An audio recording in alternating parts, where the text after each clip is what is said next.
இங்கே இருக்கிற எல்லோருக்கும் வணக்கம். இந்த உங்களை எல்லாம் நான் வரும்பொழுது என்னை ரொம்ப கலாட்டா பண்ணுவீங்கன்னு பயந்துக்கிட்டே வந்தேன். ஏன்னா வரும்போது ஏன்னா எனக்கு எப்பொழுதுமே கொஞ்சம் நானும் மாணவனாக இருந்ததுனால நமக்கு என்னென்ன விஷயங்கள் தெரியுங்கிறது எனக்கும் தெரியும். இந்த வளாகத்துக்கு அண்ணாமலை யூனிவர்சிட்டிக்கு நான் ஒரு 45 வருஷத்துக்கு முன்னாடி வந்திருக்கிறேன் முதல் தடவையாக. அப்போ உங்களை மாதிரி இருக்கும் பொழுது வந்தேன்.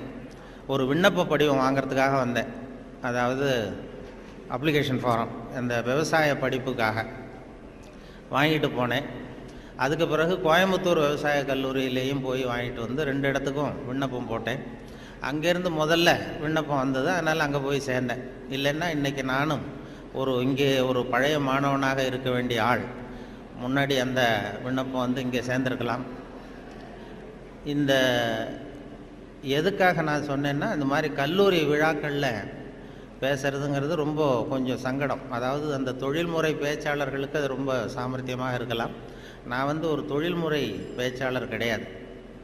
ஏதோ வானொலி தொலைக்காட்சி பேசுகிறதுனால மறுபடியும் இங்கே கூப்பிட்டு பேச சொன்னாங்க. இது மாதிரி ஏன் பேச தயக்கம்னா, இந்த வயசில் ஒருத்தர் பேசுகிறத ரொம்ப நேரம் கேட்டுக்கிட்டு இருக்கிறது ரொம்ப கஷ்டம். அது உங்களுக்கு நல்லா தெரியும். ஏன் பேச தயக்கம்னா, இந்த வயசில் ஒருத்தர் பேசுகிறத ரொம்ப நேரம் கேட்டுக்கிட்டு இருக்கிறது ரொம்ப கஷ்டம். அது உங்களுக்கு எனக்கும் நல்லா தெரியும். அதில் என்ன, சின்ன குழந்தைகள்லேருந்து பெரியவங்க வரைக்கும் நான் பார்த்துருக்குறேன். இது மாதிரி அந்த எல்கேஜி யூகேஜி படிக்கிற குழந்தைகள் இருக்கு இல்லையா, அதில் கூப்பிட்டு என்னை பேச சொல்லுவாங்க சென்னையில். அவங்களுக்கு மாதிரி இந்த குழந்தைகளை உட்கார வச்சு காக்கா கதை நரி கதை ஏதாவது சொல்கிறது உண்டு. அப்படி சொல்லும் பொழுது அவங்க எப்போ பொறுமை இழக்கிறாங்கங்கிறதுக்கு ஒரு அடையாளம் என்னென்னா, அந்த முதல் வரிசையில் உட்காந்துருக்கிற குழந்தை லேசாக தரையை கீறுவான், லேசாக அப்படி இல்லைன்னா பக்கத்தில் இருக்கிறவனை ஒரு பென்சிலால் குத்துவான். இது அவன் பொறுமை இழக்கிறான்னு அர்த்தம். அதுபோல் ஒவ்வொரு இடத்துல, இப்போ பள்ளிக்கூடத்தில் ஹைஸ்கூலுன்னா கொட்டாய் விடுவார்கள். இப்போ காலேஜுன்னா இது மாதிரி பண்ணுவீங்க, ஏதாவது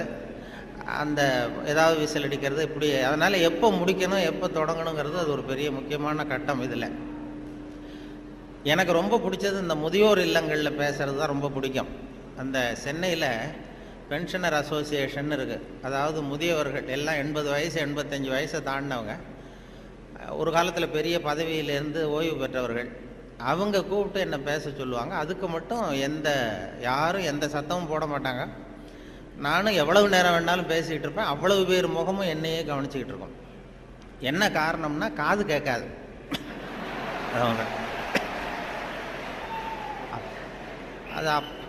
அதனால் அப்படி இருந்தால் அமைதியாக இருக்கலாம், இல்லைன்னா இப்படி. அதனால் இது ஒரு சத்தம்ங்கிறது நம்ம நல்ல ஆக்டிவாக இருக்கிறோங்கிறதுக்கு ஒரு அடையாளம்.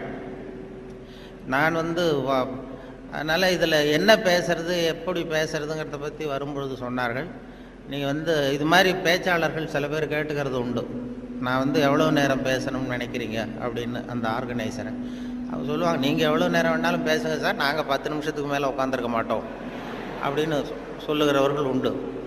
இங்கே வரும்பொழுது கேட்டேன், ஒரு மணி நேரத்துக்கு குறையாமல் 1.25 மணி நேரம் பேசணும், அது வரைக்கும் நாங்கள் தாக்கு பிடிப்போம்னு சில பேர் சொன்னாங்க. அது எப்படின்னு சொல்ல முடியாது. இங்கே வரும்பொழுதே ஏதோ உங்கள் பல் கோளரங்கத்துக்கு அவசியம் வாருங்கள்னு ஒரு போர்டு வச்சுருந்தீங்க. இங்கே அண்ணாமலை யூனிவர்சிட்டி வரும்போது வழியில் பார்த்தேன், உங்கள் பல்லாண்டு காலம் பாதுகாப்பாக இருக்கணுமா அப்படின்னா எங்கள் பல் கோளரங்கத்துக்கு வாங்கோ அப்படின்னு விளம்பரம். அது நான் உடனே பயந்துட்டேன். பத்திரமா இருக்கணும்னா மரியாதையாக வந்துருங்க, இல்லைன்னா பல்லை உடச்சிருவேங்கிறது மாதிரி இருக்குது.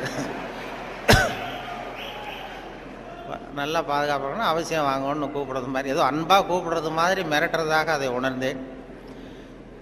உங்களையெல்லாம் பார்க்கும்பொழுது எனக்கு என்னுடைய அந்த பழைய காலம்தான். கோயம்புத்தூர் விவசாய கல்லூரியில் போய் சேர்ந்தது. அப்போ தான் இந்த இந்திய எதிர்ப்பு போராட்டம் பெரிய பிரபலமாக நடந்த 65. அப்போ கோயம்புத்தூரில் நாங்கள் அங்கே அப்போ படிச்சுக்கிட்டு இருந்த நேரம் அது, அந்த காலம். அப்போல்லாம் இந்த ரேகிங் அதுவும் ஒரு பெரிய விஷயமா இருந்தது அப்போல்லாம். இப்போலாம் அது ஒரு பெரிய கட்டுப்பாட்டுக்கு வந்துருக்கு. நான் போய் முதல்ல சேர்ந்ததுமே விவசாய கல்லூரியில் கோயம்புத்தூரில் ஒரு சீனியர் மாணவர்கள் 2-3 பேர் வந்தாங்க.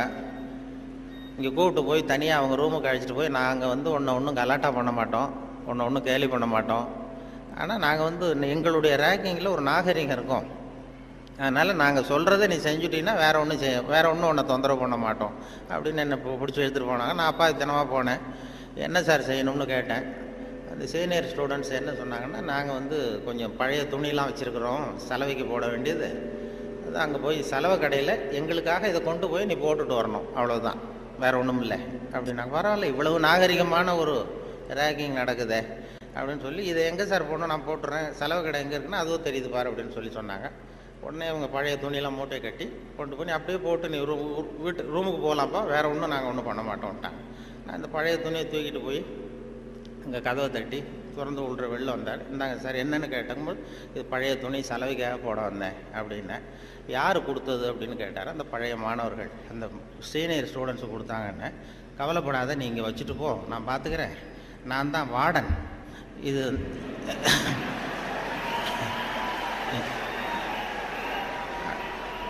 அவங்க வந்து ஏதோ ஒன்று இப்படி சொல்லியிருக்கிறாங்க, நான் உன் பேரில் கோவப்படலைப்பா, நீ வச்சுட்டு போ, நான் பார்த்துக்கிறேன்னார். அந்த வார்டன் பின்னாடி வந்து எங்கள் பல்கலைக்கழகத்து வைஸ் சான்சலராகவே ஆனார். அப்புறம் வந்து ஓய்வு பெற்றார்.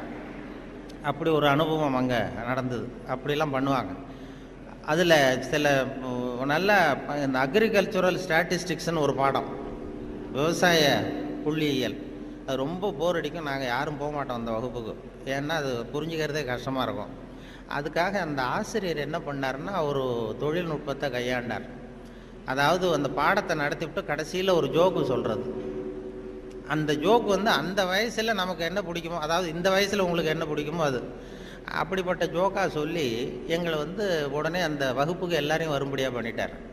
அப்போ அந்த விவசாய புள்ளியியல் துறை பேராசிரியர், அதனுடைய பாதிப்பு தான் எனக்கு எது சொன்னாலும் கடைசியில் எதையாவது ஒரு வேடிக்கையாக ஒன்று சொல்கிறதுங்கிறது. அந்த ஆசிரியருடைய பாதிப்பு. அவர் என்ன பண்ணுவார், ரொம்ப கடுமையான விஷயங்களை சொல்லிவிட்டு பாடம் முடிகிறப்போ ஒரு ஜோக்கு சொல்லுவார். அப்போ ஏதாவது பத்திரிகைகளில், வெளிநாட்டு பத்திரிகைகளில் படிச்சுட்டு வந்து சொல்லுவார். அவர் அப்போ 40 வருஷத்துக்கு முன்னாடி சொன்னது இப்போது இன்னமும் ஞாபகம் இருக்குது எனக்கு.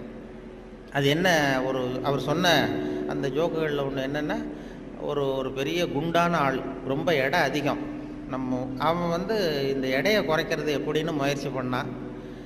முதல்ல எவ்வளவு எடை இருக்கும் அப்படின்னு சொல்லி ஒரு எடை போடுற மிஷினில் ஏறி நின்று காசை போட்டானா. டிக்கெட் வந்து விழுந்தது. அதில் எழுதியிருக்கும், என்ன எழுதியிருக்கு அப்படின்னு பார்த்தா, ஒரு சமயத்தில் ஒருவர் மட்டுமே ஏறி நிற்கவும் அப்படின்னு இருந்துதான்.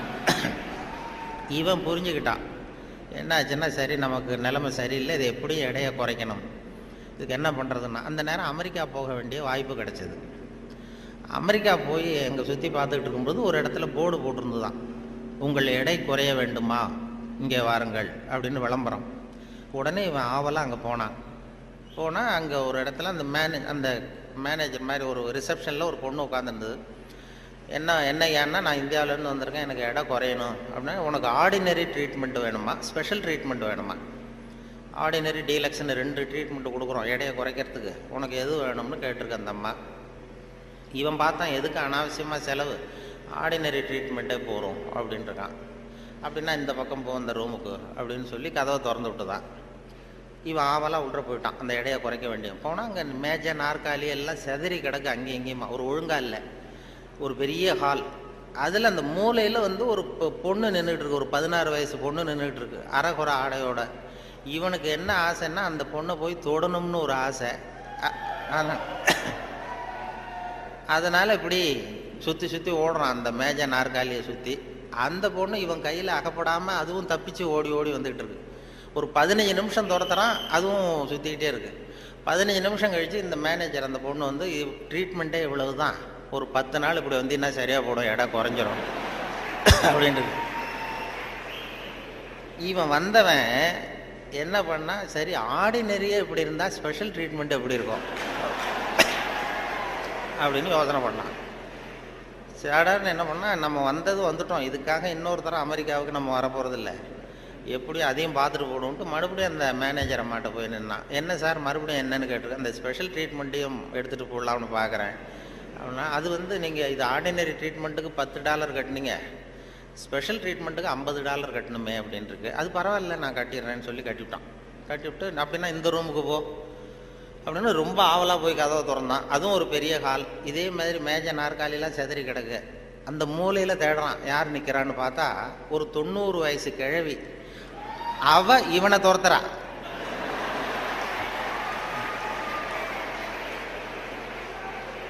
இவன் தப்பிச்சா போறோம்னு சுற்றி சுற்றி ஓடி வரான். சுற்றி வந்து வெளியில் வந்து விறுவிறுக்க ஓடி வந்து போகிறோம் சார் அப்படின்னா, இது ஒரு 4 நாள்லேயே சரியாக போடுங்க உங்களுக்கு அப்படின்ட்டு வந்துட்டான். இதை எங்கள் ஆசிரியர் கோயம்புத்தூர் விவசாய கல்லூரியில் ஒரு பாடத்தை, கடுமையான பாடத்தை நடத்திவிட்டு, அக்ரிகல்ச்சுரல் ஸ்டாட்டிஸ்டிக்ஸுங்கிற பாடத்தை நடத்திட்டு கடைசியில் சொன்ன ஜோக் அது எங்களுக்கு, அதாவது வகுப்புக்கு தவறாமல் போகணுங்கிறதுக்காக அவர் சொன்னது அது. இப்போ அதனுடைய விளைவு என்னென்னா, இப்போ எனக்கு 45 வருஷம் 50 வருஷம் கழித்து அந்த ஜோக்கு ஞாபகம் இருக்குது, பாடம் மறந்து போச்சு. இப்படி தான் வந்து கடுமையான விஷயங்களை வந்து நம்மளை வந்து பண்ணி சொல்லி கொடுக்கறது வழக்கம். அதே போல் எனக்கு இந்த பொறியியல் துறைக்கும் வர வேண்டிய வாய்ப்பு கிடைச்சிது. நம்ம படித்து முடித்ததுமே சில பேர் எங்கள் பெற்றோர்கள் எல்லாரும் ஆலோசனை பண்ணாங்க, பொறியியலுக்கு அனுப்பலாம், இன்ஜினியர் ஆக்கலாம் பையனை அப்படின்னு. அப்புறம் எல்லாம் இப்போ சில பேர் சொன்னாங்க, அதுக்கெல்லாம் நம்ம பையன் சரியாக வரமாட்டான், அதுக்கெல்லாம் கொஞ்சம் புத்திசாலித்தனம் வேணும் அப்படி இப்படின்னு சொல்லி அதை பண்ணி விட்டாங்க. அப்போது சொல்கிறது உண்டு, ஒரு பையனுக்கு வந்து சின்ன வயசுலேயே அவனை வந்து எந்த துறையில் சேர்க்கறது அப்படிங்கிறது ஒரு முக்கியமான விஷயம். ஒரு அம்மாவுக்கு தன்னுடைய பையனை எதில், இன்ஜினியரிங் காலேஜில் சேர்க்கணும்னு ஆசை. எந்த துறையில் சேர்க்கறது? சிவில் இன்ஜினியர் ஆக்கலாமா, மெக்கானிக்கல் இன்ஜினியர் ஆக்கலாமா, அதை வந்து அல்லது எலக்ட்ரிக்கல் இன்ஜினியர் ஆக்கலாமா அப்படின்னு ஒரு அம்மாவுக்கு ஆசை. அப்போ எல்லா துறையும் இருக்கீங்கன்னு அர்த்தம். இந்த பையனை எந்த துறையில் சேர்க்கறது அம்மாவுக்கு முடிவு பண்ண முடியல, அப்பாவாலேயும் ஒன்றும் சொல்ல முடியல. உடனே இவர் என்ன பண்ணார், பையனை அழைச்சிட்டு ஒரு மனோதத்துவ டாக்டர்கிட்ட போனார். ஒரு உளவியல் டாக்டர்கிட்ட போய், சைக்கியாட்ரிஸ்ட், இது மாதிரி என்னம்மா விஷயம்னு கேட்டிருக்காரு அந்த டாக்டர். ஒன்றும் இல்லை சார், என் பையனை வந்து மேற்கொண்டு படிப்புக்கு சேர்க்கணும், இன்ஜினியரிங் காலேஜில் சேர்க்கணும். சிவில் இன்ஜினியர் தேவலாமா, மெக்கானிக்கல் இன்ஜினியரா, எலக்ட்ரிக்கல் இன்ஜினியரா, எது இவனுடைய சுபாவத்துக்கு தகுந்தாப்புல நீங்கள் வந்து ஒரு துறையை சொன்னீங்கன்னா அது ஈஸியாக இருக்கும் படிக்கிறதுக்கு. அதுதான் உங்களை மன ரீதியாக நீங்கள் ஆராய்ச்சி பண்ணி சொல்லுங்கன்னு அழைச்சிட்டு வந்துருக்கு.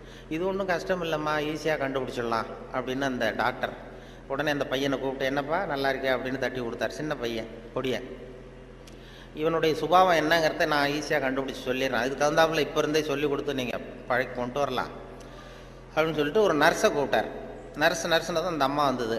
இந்த பாரு, இது மாதிரி ஒரு மேஜையில் ஒரு சுத்தியல் கொண்டு வந்து வை, ஒரு கொரடு கொண்டு வந்து வை, ஒரு ஸ்க்ரூ டிரைவரை கொண்டு வந்து வை. இந்த பையனை அப்படி கொண்டு வந்து விடுவோம். இவன் சுத்தியலை போய் தொட்டான்னு எடுத்தான்னா ஆசையாக ஏதாவது ஒன்று எடுப்பான். சுத்தியல் எடுத்தான்னா சிவில் இன்ஜினியருக்கு படிக்க வச்சுருவோம், கொரடை எடுத்தான்னா மெக்கானிக்கல் இன்ஜினியருக்கு படிக்க வச்சுருவோம், ஸ்க்ரூ டிரைவர் எடுத்தான்னா எலக்ட்ரிக்கல் இன்ஜினியர் படிக்க வச்சுருவோம். இது அவனுடைய சுபாவத்தை கண்டுபிடிக்கிறது சுலபமான வழி அப்படின்னு டாக்டர் சொல்லிட்டார். ரொம்ப ஈஸியாக அந்த நர்ஸு கொண்டு வந்து ஒரு கொரடு, ஒரு சுத்தியல், கொரடு, ஸ்க்ரூ டிரைவர் வச்சுட்டு அப்படி ஒதுங்கி நின்றுது. பையனை கொண்டு வந்து விட்டாங்க. பையன் என்ன பண்ணான், நேராக போய் அந்த நர்ஸை கட்டி பிடிச்சிக்கிட்டான்.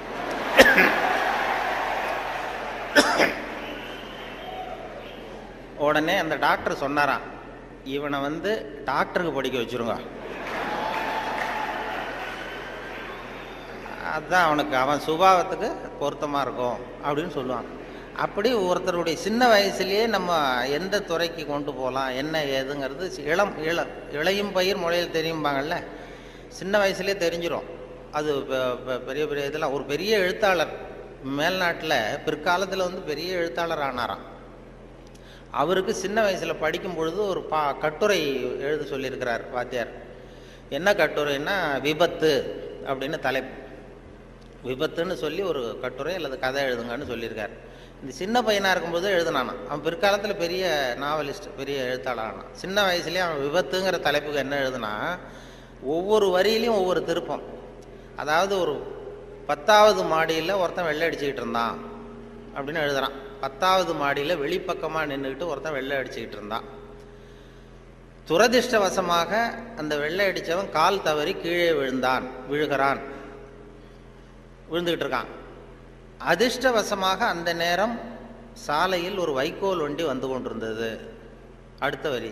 அடுத்தது, துரதிர்ஷ்டவசமாக அந்த வைக்கோலின் நடுவே ஒரு கடப்பாரை சொருகியிருந்தார்கள்.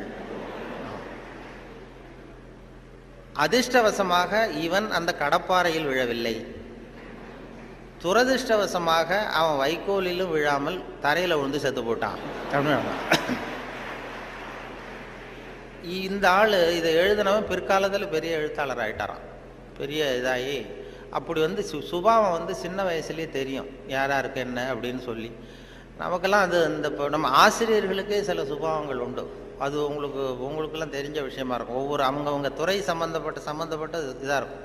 அதாவது ஒரு 3 பேராசிரியர்கள் ஒரு ஊருக்கு போனாங்க. ஒரு பெரிய பல்கலைக்கழகத்தில் இது மாதிரி பேசுறதுக்கு 3 துறை பேராசிரியர்கள் போனாங்க. ஒரு உடற்பயிற்சி ஆசிரியர், ஒரு ஃபிசிக்ஸ் பேராசிரியர், ஒரு கணக்கு வாத்தியார், 3 பேரும் போனாங்க.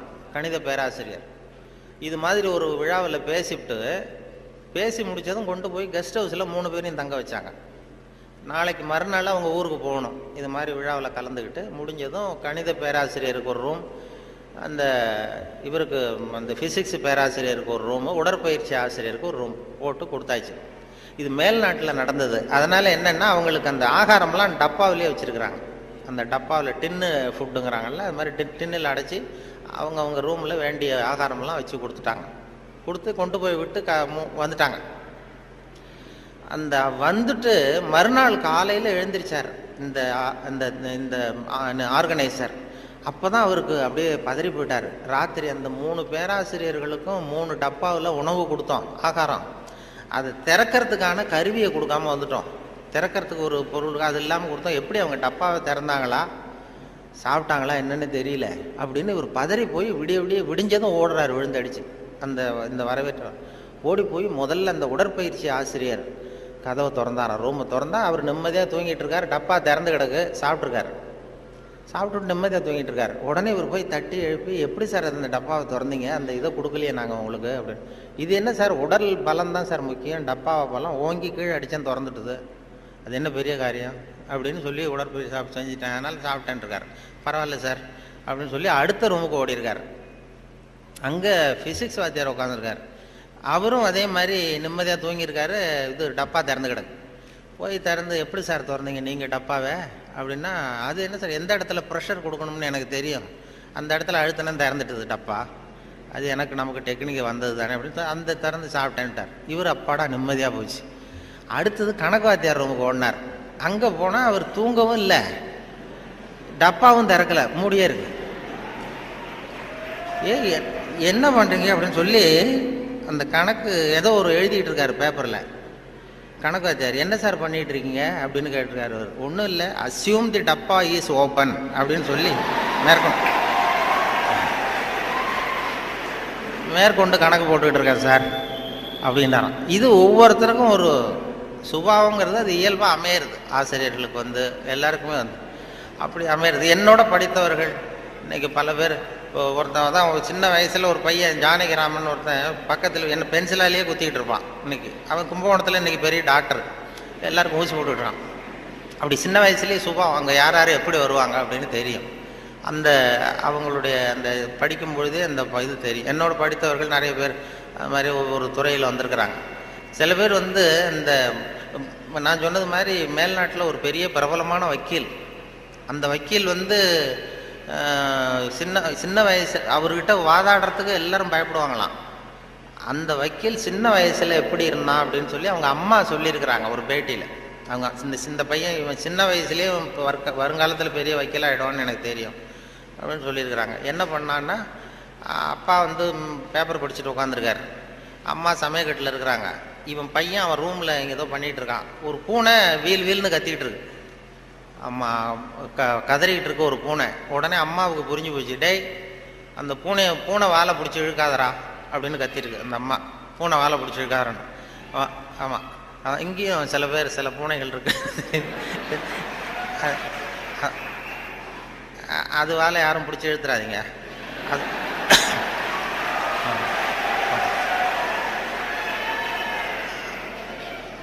பூனை வாழை பிடிச்சிருக்காரான்னு அந்த அம்மா கத்திருக்கு. அப்பா அவன் சொன்னானா, அம்மா நான் பூனை வாழை பிடிச்சி இழுக்கலை, பூனை தான் அது வாழை பிடிச்சி இழுத்துக்கிட்டு இருக்குன்றான். நான் ஒன்றும் பூனைக்கு இடைஞ்சல் பண்ணல, பூனை தான் வாழை இழுத்துக்கிட்டு இருக்கு, நான் அது வாழை இழுக்கலன்றான். ஓடி போய் பார்த்துருக்குறாங்க அம்மாவும் அப்பாவும். பார்த்தா இவன் பூட்ஸு காலால் மிரிச்சுக்கிட்டு இருக்கான், பூனை வாழை இழுத்துக்கிட்டு இருக்கு. அவன் பிற்காலத்தில் பெரிய வக்கீல் ஆகிட்டான். அதாவது ஒரு தான் பேரில் தப்பு இல்லைங்கிறது மாதிரி பேசினா பாருங்க. அவங்க அம்மா வந்து சொல்லியிருக்கு. இப்படி அது சின்ன வயசில் அவங்கவுங்களுக்கு அந்த இது இருக்கும். சில பேருக்கு ஆராய்ச்சி விஞ்ஞான மனோபாவம் வந்துடும். விஞ்ஞானம் சில பேர் சின்ன வயசுலேயே ஒருத்தன் மூஞ்சில் ஒருத்தன் குத்திட்டு இருப்பான். சின்ன இளம் வயசுலேயே ஒருத்தன் மூஞ்சில் ஒருத்தன் குத்திட்டு இருப்பான். அவங்கெல்லாம் பிற்காலத்தில் சட்டசபைக்கு வரலாம். சட்டசபைக்கு வந்து பெரிய அவங்க சுபாவத்துக்கு தகுந்த மாதிரி ஒரு துறையை தேர்ந்தெடுக்கணும். அதனால் இதில் எல்லாம் இப்போ பொறியியல் மாணவர்கள் தான் இருக்கிறாங்களா, எல்லாரும் கலந்துருக்கிறாங்களான்னு தெரியல. ஏன்னா நீங்கள் எல்லாம் ரொம்ப கொடுத்து வச்சவர்கள். இந்த பள்ளிக்கூடத்தில் இப்படிப்பட்ட ஒரு பெரிய நிறுவனத்தில் படித்தவங்கெல்லாம் இன்றைக்கி பெரிய பெரிய அளவில் இருக்கிறாங்க. அதனுடைய ஒரு விழா கொண்டாடுதுன்னா அதெல்லாம் ரொம்ப மரியாதை மதிப்பாக உள்ளது. என்னை பற்றி அறிமுகப்படுத்தினவர் ஏதோ நான் பெருசாக என்னை பற்றி ரொம்ப பெருமையாக சொன்னார். அவர் அவ்வளவு பெருமையாக சொன்னதுக்கு காரணம் என்னென்னா அவ்வளவு நானே எழுதி கொடுத்தது.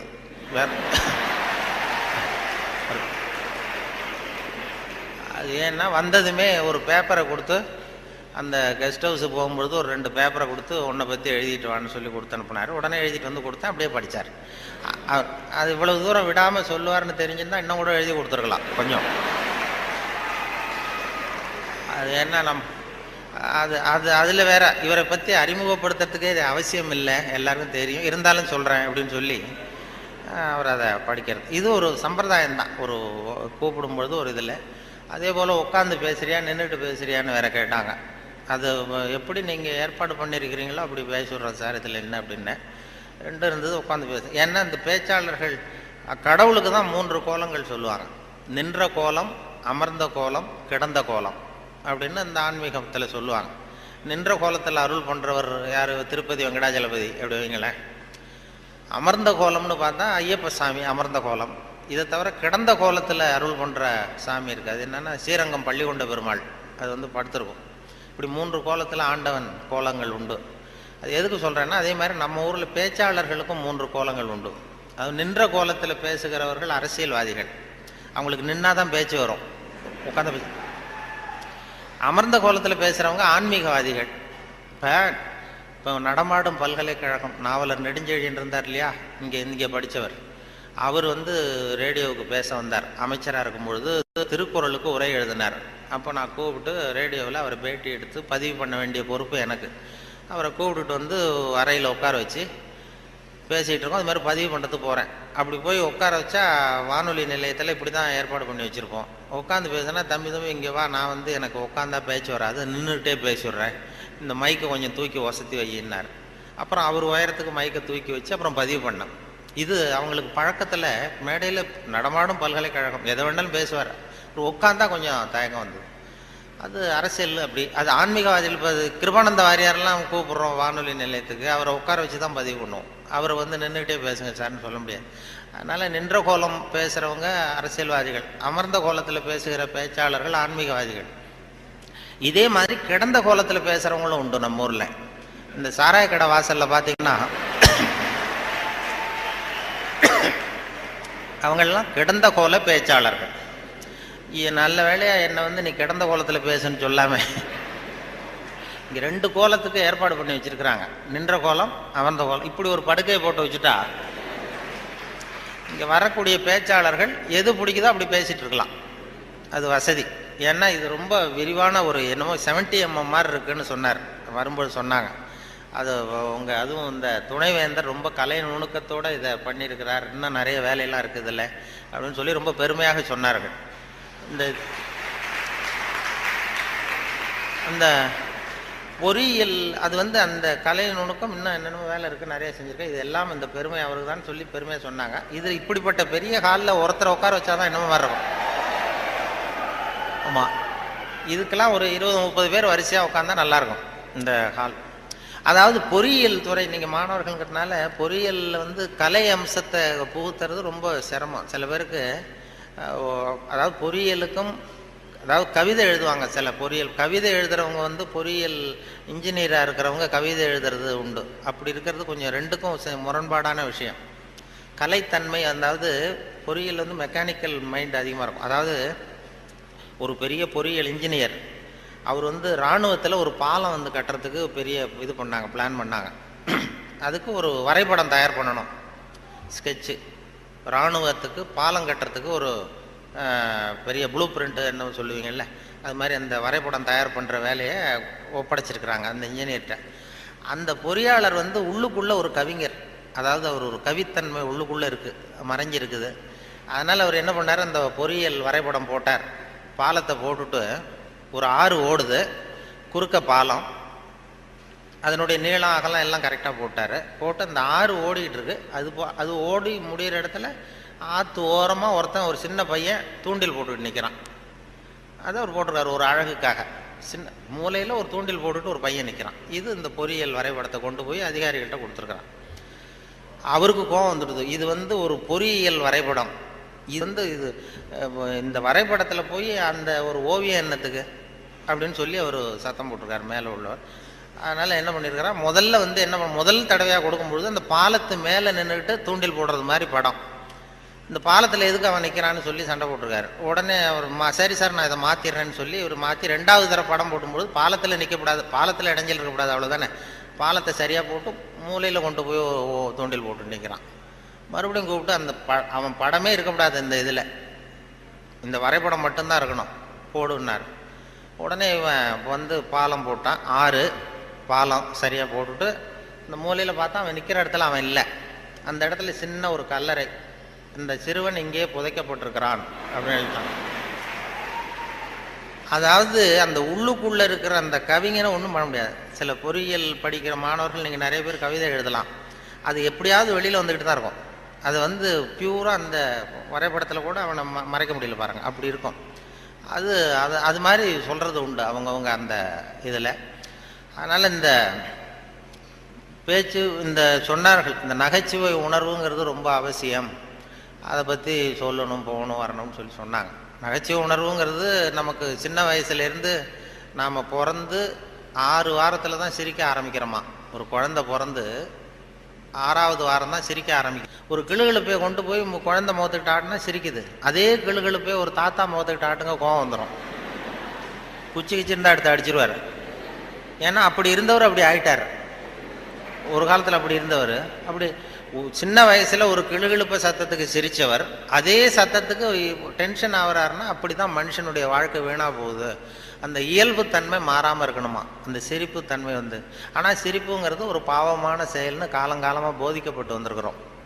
எப்படி போதிக்கப்பட்டு வந்திருக்கிறோம்னா, ஒரு முதலாளிக்கு முன்னாடி தொழிலாளி சிரித்தா மரியாதை குறைச்சால், ஒரு ஆஃபீஸருக்கு முன்னாடி பியூனு சிரித்தா மரியாதை குறைச்சால், இப்படி சொல்லி சொல்லி சிரிப்புங்கிறது ஏதோ மரியாதை குறைவான செயல்னு காலங்காலமாக போதிக்கப்பட்டு வந்து இப்போ சிரிப்புத்தன்மை வந்து சிறைப்பட்டு போச்சான் நம்ம உடம்புக்குள்ளே. இந்த சிறைப்பட்டிருக்கிற சிரிப்பை வெளியில் கொண்டு வர்றதுக்கு தான் ஜோக்குன்னு ஒரு சாவியை போட வேண்டியிருக்கு. வேறு ஜோக்குக்கும் சிரிப்புக்கும் சம்மந்தமே இல்லை, அது ஒரு சாவியாக உபயோகப்படுது. ஏற்கனவே இருக்கிற இயல்புத்தன்மையை வெளியில் கொண்டு வர்றது.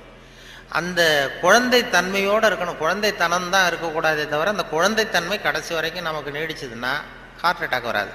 குழந்தைத்தன்மை வேறு, குழந்தைத்தனம் வேறு. குழந்தைத்தன்மை பெரிய வயசானா கூட குழந்தைத்தன்மையோடு இருக்கலாம். இப்போ ஒரு அம்மா வந்து ஒரு பிள்ளைய எழுப்பிச்சான், தட்டி எழுப்பியிருக்கு காலையில் விடிய காலம். அம்மா வந்து எழுந்துடுறா காலேஜுக்கு நேரம் ஆயிட்டுது அப்படின்னு எழுப்பிச்சான். அந்த புள்ள இழுத்து போத்திட்டு நான் காலேஜுக்கு போக மாட்டேம்மா, எனக்கு போகிறதுக்கு பிடிக்கலன்னு இருக்கு. அந்த அம்மா விடலை, வயசான அம்மா. நீ போய் தாண்டா ஆகணும் அப்படின்ட்டுருக்கு. அந்த புள்ள எழுந்திரிச்சு உட்காந்து கேட்டிருக்கு, ஏம்மா என்னை வந்து ஏன் இப்படி தொந்தரவு பண்ணுற, தூங்க விடாமல் அப்படின்ட்டுருக்கு. அப்போ அந்த அம்மா சொல்லிச்சான், நீ வந்து காலேஜுக்கு ஏன் போக மாட்டேங்கிற, அதுக்கு 2 காரணம் சொல்லு அப்படின்ட்டுருக்கு. அந்த அம்மா பிள்ளைய கேட்டிருக்கு, நீ காலேஜுக்கு ஏன் போக மாட்டேங்கிற 2 காரணம் சொல்லு. அப்போ அந்த பிள்ளை சொல்லிச்சான், ஏன் போக மாட்டேன்னா ஒரு காரணம் அங்கே இருக்கிற மாணவர்களுக்கெல்லாம் என்ன பிடிக்கல, பசங்களுக்கெல்லாம் என்ன பிடிக்கல. 2வது காரணம் அங்கே இருக்கிற வாத்தியார்களுக்கும் என்ன பிடிக்கல, ஆசிரியர்களுக்கும் பிடிக்கல, மாணவர்களுக்கும் பிடிக்கல, அதனால் நான் போக மாட்டேன் அப்படின்னு சொல்லி படுத்துட்டுது. அதுக்காக நீ வந்து போகாமல் இருக்கக்கூடாதா, காலேஜுக்கு போய் தான் ஆகணும்னு மறுபடியும் எழுப்புது அந்த அம்மா, வயசான அம்மா. அப்புறம் எழுந்திரிச்சு உட்காந்துக்கிட்டு அந்த புள்ள கேட்டுதான், என்ன எதுக்கு காலேஜுக்கு போகணும்னு நீ சொல்கிற, அதுக்கு 2 காரணம் சொல்லு அப்படின்ட்டு. அப்போ அந்த அம்மா சொல்லிச்சாண்டே, ஏன் சொல்கிறேன்னா, முதல் காரணம் உனக்கு வயசு 54, 2வது காரணம் நீ தான் பிரின்சிபால்,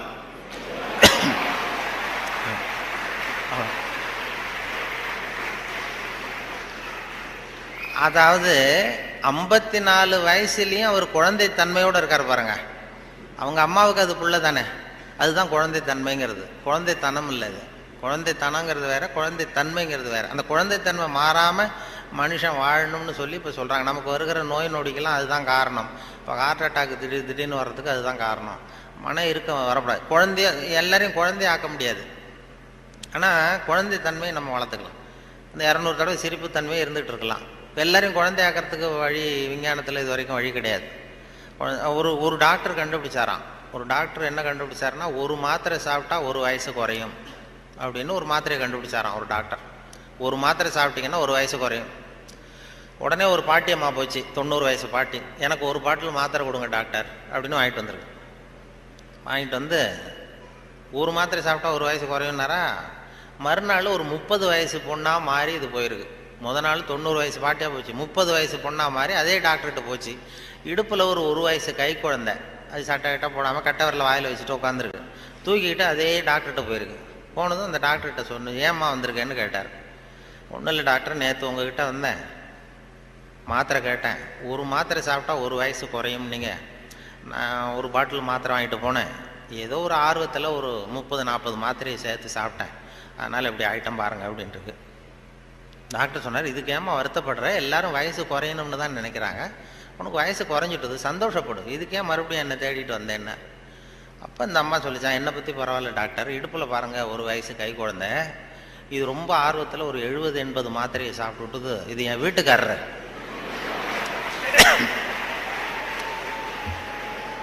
இது இப்படியே உட்காந்துக்கிட்டே இறங்க மாட்டேங்குது, நான் எங்கே தூக்கிட்டு போகிறது, எதையாவது ஒரு மாத்திரையை கொடுத்து இறக்கி விடுங்க டாக்டர், அப்போ தான் நாம் பார்த்தேன், அதுக்காக தான் வந்தேன்னு தான். அதாவது இயற்கைக்கு மாறாக நம்ம போனோம்னா இப்படிப்பட்ட பிரச்சனையெல்லாம் வந்துடும்.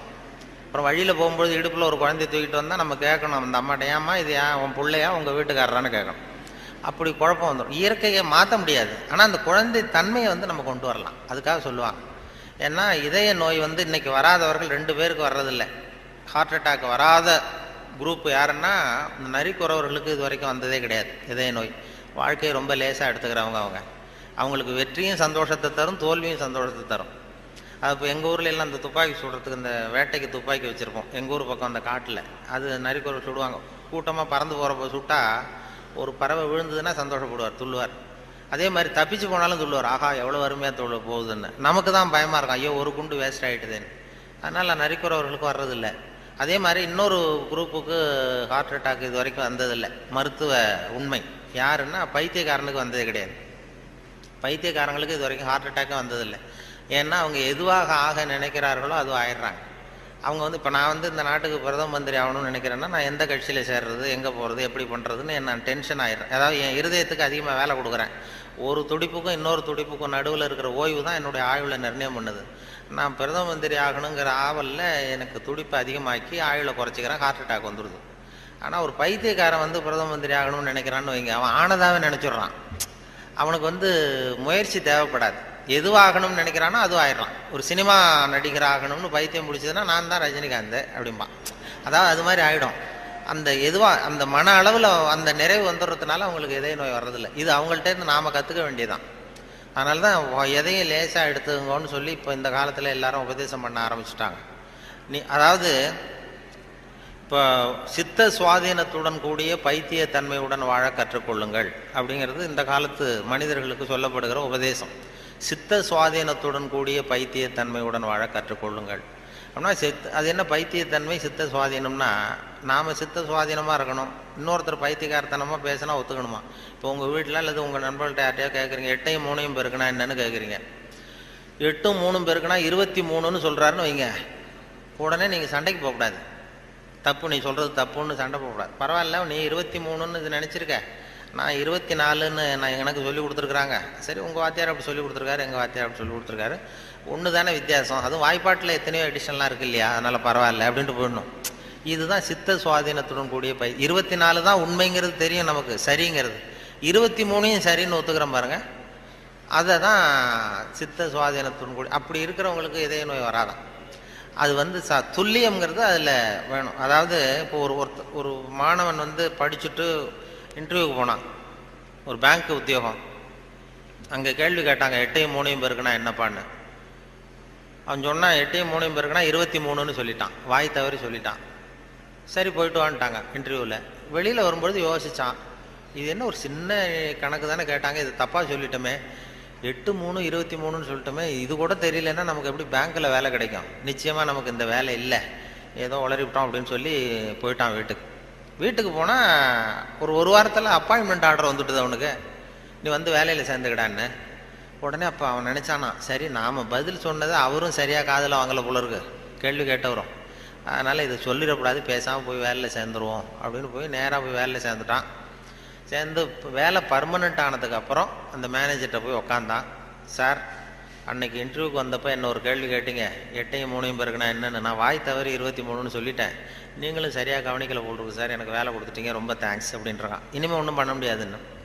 அப்போ அந்த மேனேஜர் சொன்னார், அப்படி இல்லைப்பா, அன்னைக்கு இன்டர்வியூக்கு வந்தது ஒன்றையும் சேர்த்து 294 பேர் வந்தீங்க இன்டர்வியூக்கு, நான் 294 பேர்கிட்ட இந்த கேள்வி கேட்டேன், 8-3 பேருக்கு நான் என்னென்னு, நீ சொன்னது தான் நியரஸ்ட் கரெக்ட் ஆன்சர், நான் அதனால தான் வேலை கொடுத்தேன், நான் ஒன்றும் தப்பாக பண்ணிவிடல அப்படின்னா. அதாவது வாழ்க்கையில் வெற்றி பெறணும், இதய நோய் வரக்கூடாது, ஹார்ட் அட்டாக் வரக்கூடாதுன்னு நினைக்கிறவர்கள் நியரஸ்ட் கரெக்ட் ஆன்சரை தான் பார்க்கணுமா வாழ்க்கையில். நியரஸ்ட் கரெக்ட் ஆன்சர் பார்க்குற மனோபாவம் வந்து இதயத்தை நல்லா வச்சுருக்கோம். ஆனால் அறிவியலில் அப்படி பார்க்கக்கூடாது. அறிவியலில் ரொம்ப துல்லியம் அவசியம். இப்போ உங்கள் பொறியியல் சம்மந்தப்பட்ட விஷயங்கள்லையோ அறிவியல் சம்மந்தப்பட்டதில் துல்லியம் தான் முக்கியம், அதில் போய் நியரஸ்ட் கரெக்ட் ஆன்சர் பார்க்கக்கூடாது. வாழ்க்கைங்கிற கணக்கில் நியரஸ்ட் கரெக்ட் ஆன்சர் தான் பார்க்கணும், ரொம்ப துல்லியமாக எதையும் பார்க்கக்கூடாது. அறிவியல் வந்து துல்லியம் போச்சுன்னா போச்சு. இப்போ நம்ம ஒரு ராக்கெட் விடுறோம், செவ்வாய் கிரகத்துக்கு விட்டோம், புதன் கிரகத்தில் போய் இறங்கிவிட்டது, பரவாயில்ல ஒரு கிரகம் தானே வித்தியாசம் அப்படின்னு அதில் போய் அப்படி போகக்கூடாது. செவ்வாய்க்கு அடுத்தது புதன் தானே பரவாயில்லன்னு அப்படி போக முடியாது. அறிவியலில் துல்லியம் முக்கியம். வாழ்க்கைங்கிற விளையாட்டில் இந்த பர்ஃபெக்ஷன் பார்க்காதீங்கோ. பர்ஃபெக்ஷன் ஒன்று உலகத்தில் ஒன்றுமே கிடையாதான். பர்ஃபெக்ஷன் நானாக என் மனசில் ஒரு உருவத்தை வரைஞ்சிக்க வேண்டியது, படத்தை போட்டுக்கிறது, அதே மாதிரி எதிரில் இருக்கிறது இருக்கான்னு நான் பார்க்குறேன். நான் உள்ளுக்குள்ளே என்ன வரைஞ்சிருக்கணும் அதே மாதிரி இருந்ததுன்னா பர்ஃபெக்டுன்னு சொல்கிறேன், அது இல்லைன்னா அது சரியில்லைங்கிறேன். அதாவது கோளாறு நான் வரைஞ்ச படத்தில் இருக்கே தவிர பொருள் இல்லை. உலகத்தில் எது எப்படி இருக்கணுமோ அது அப்படி தான் இருக்குது. அழகாக இருக்கிற பொருளை நீங்கள் விரும்புவதில்லை, அழகாக இருக்கிற பொருளை நீங்கள் விரும்புவதில்லை, நீங்கள் விரும்புகிற பொருள் அழகாக இருக்கிறது அப்படிங்கிறது தான் உண்மை. அதனால தான் ஒரு நீக்ரோவுக்கு அவங்க புள்ள வந்து அழகாக இருக்குது, நமக்கு நம்ம பார்வைக்கு வித்தியாசமாக தெரியுது. அதனால் அந்த அழகுங்கிறதெல்லாம் வாழ்க்கைங்கிற கணக்கில் அந்த ரொம்ப துல்லியமெல்லாம் பார்த்து வாழ்க்கையை வீணாக்கி கொள்ளாதீர்கள்னு சொல்லுவாங்க. ஏன்னா மனிதனுக்கு வந்து இன்னும் சரியான விளக்கம் யாருமே கொடுத்ததில்லை. கிரேக்க அறிஞர்கள் தான் பெரிய அந்த வரை விளக்கணம் வகுக்கிறதுல ரொம்ப கெட்டிக்காரங்களாம். கிரேக்க அறிஞர்கள் ஒவ்வொன்றுக்கும் டெஃபனேஷன் வகுக்கிறதுல. அப்போ ஒரு குரூப் அறிஞர்கள் குழு கூடி உட்காந்து மனிதன் என்பவன் யார், மனிதன் அப்படின்னா அதுக்கு என்ன டெஃபனேஷன், ஒரு வரை விளக்கணம் வகுக்கணும்னு உட்காந்தாங்களாம். உட்காந்தா எல்லாம் வந்து இப்படி ஒவ்வொரு அறிஞரும் ஒரு யோசனை சொல்லியிருக்கிறார். மனிதன் என்பவன் ஒரு 2 கால் பிராணி அப்படின்னு எழுதிடலாம் சார் அப்படின்னது உடனே எல்லாம் ஏகமனதாக எல்லாம் சரி தான், சரியாக இருக்குது விளக்கம். மனிதன் என்பவன் 2 கால் பிராணி, சரியாக இருக்க ஒத்துக்கலாம்னு போனாங்க. அப்போ திடீர்னு ஒருத்தர் எழுந்திரிச்சு வெளில ஓடினாராம். போயிட்டு ஒரு திடுக்கிட்டுன்னு வெளில திரும்பி வந்து ஒரு சாக்கில் கொண்டாந்து அப்படி வச்சார் மேஜையில். இந்த சாக்குக்குள்ளே என்ன இருக்குன்னு கேட்டார் தலைவர், கூட்ட தலைவர். உங்கள் வரை விளக்கணப்படி உங்கள் டெஃபனேஷன் படி உள்ள ஒரு மனுஷன் இருக்கான், மனிதன் என்பவன் ஒரு 2 கால் பிராணின்னு தானே சொன்னீங்க அப்படின்னு சொல்லி திறந்தா ஒரு கோழி நிற்கிது. ஒரு கோழி இது 2 கால் பிராணி தானே, அப்போ இதுவும் ஒரு மனுஷன் தானே அப்படின்னானா. ஆகா, நம்ம டெஃபனேஷனில் ஏதோ ஒரு தப்பு, அதில் ஒரு திருத்தம் உண்டு பண்ணணும் அப்படின்னு சொல்லி இன்னொருத்தர் சொல்லியிருக்கார். நான் அதில் கொஞ்சம் ஒரு கரெக்ஷன் கொடுக்குறேன் சார் அப்படின்னு சொல்லி மனிதன் என்பவன் சிறகுகளற்ற 2 கால் பிராணி அப்படின்னு கொடுத்துருக்கான். உடனே இவன் மறுபடியும் எடுத்துகிட்டு ஓடனான், திரும்பி வந்தான். சாக்கு உள்ள மனுஷன் இருக்கான எடுத்தா அதே கோழி ரெக்கையெல்லாம் பிச்சு விட்டு நிறுத்தி வச்சிருக்கான். உங்கள் டெஃபினேஷன் படி மனுஷன் சிறகுகளற்ற 2 கால் பிராணி அப்படின்னு. அப்புறம் தான் அந்த கிரேக்க அறிஞர்களே சொல்லிட்டாங்களாம், மனிதனுக்கு அதாவது இப்போ ஏதாவது ஒன்றும் முடியலன்னா இப்போ நம்ம என்ன பண்ணுறோமோ அது மாதிரி அதே முடிவுக்கு வந்தாங்க. அதாவது சபை ஒத்தி வைக்கப்படுகிறது அப்படின்னு சொல்லிவிட்டு கடைசி வரைக்கும் அது டெஃபினேஷன் கொடுக்கல. மனிதனுக்கு வந்து விஞ்ஞானம் போட்டிருக்கிற வேலை வேறு. விஞ்ஞானம் கெமிஸ்ட்ரி என்ன சொல்லுதுன்னா, ஒரு சராசரி மனுஷ உடம்புல இருக்கிற கால்சியத்தை மட்டும் தனியாக எடுத்தால் ஒரு சின்ன ரூமுக்கு வெள்ளடிக்கலாம். ஒரு சராசரி மனுஷ உடம்புல இருக்கிற கொழுப்பை மட்டும் தனியாக எடுத்தால் ஒரு 10 சோப்பு கட்டி தயார் பண்ணலாம். ஒரு சராசரி மனுஷன் உடம்புல இருக்கிற பாஸ்பரஸை மட்டும் தனியாக எடுத்தால் ஒரு 40 நெருப்புக்குச்சி தயார் பண்ணலாம்.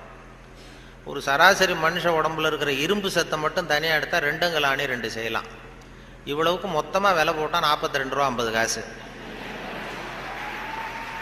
இதுதான் கெமிஸ்ட்ரி நமக்கு போட்டிருக்கிற விலை. ஒரு மனுஷனுக்கு ரசாயன விஞ்ஞானம் போட்டிருக்கிற விலை அவ்வளவுதான். அவன் எப்போ அவன் அவனுடைய வேல்யூ கூடும்னா அவன் எப்படி நடந்துக்கிறாங்கிறத பொறுத்து தான். அதுவும் மனுஷன் உயிரோடு இருக்கிற வரைக்கும் தான் 42-50 காசு. மிருகங்கள் அவனை விட பெருசாக இருக்கு. செத்தத்துக்கு அப்புறம் வேல்யூ கூடுது. கடையில் பாருங்கள், உயிர் கோழி 50 ரூபா, உரித்த கோழி 60 ரூபான்னு போட்டுருவோம். செத்தத்துக்கு அப்புறம் 10 ரூபா கோழி போடும். மனுஷன் உயிர் மனிதன் 42 ரூபா 50 காசு, செத்த மனிதன் 52 ரூபா 60 காசு. அப்படின்னா நீயே வச்சுக்கடா போடான்ட்டு போடுவான்.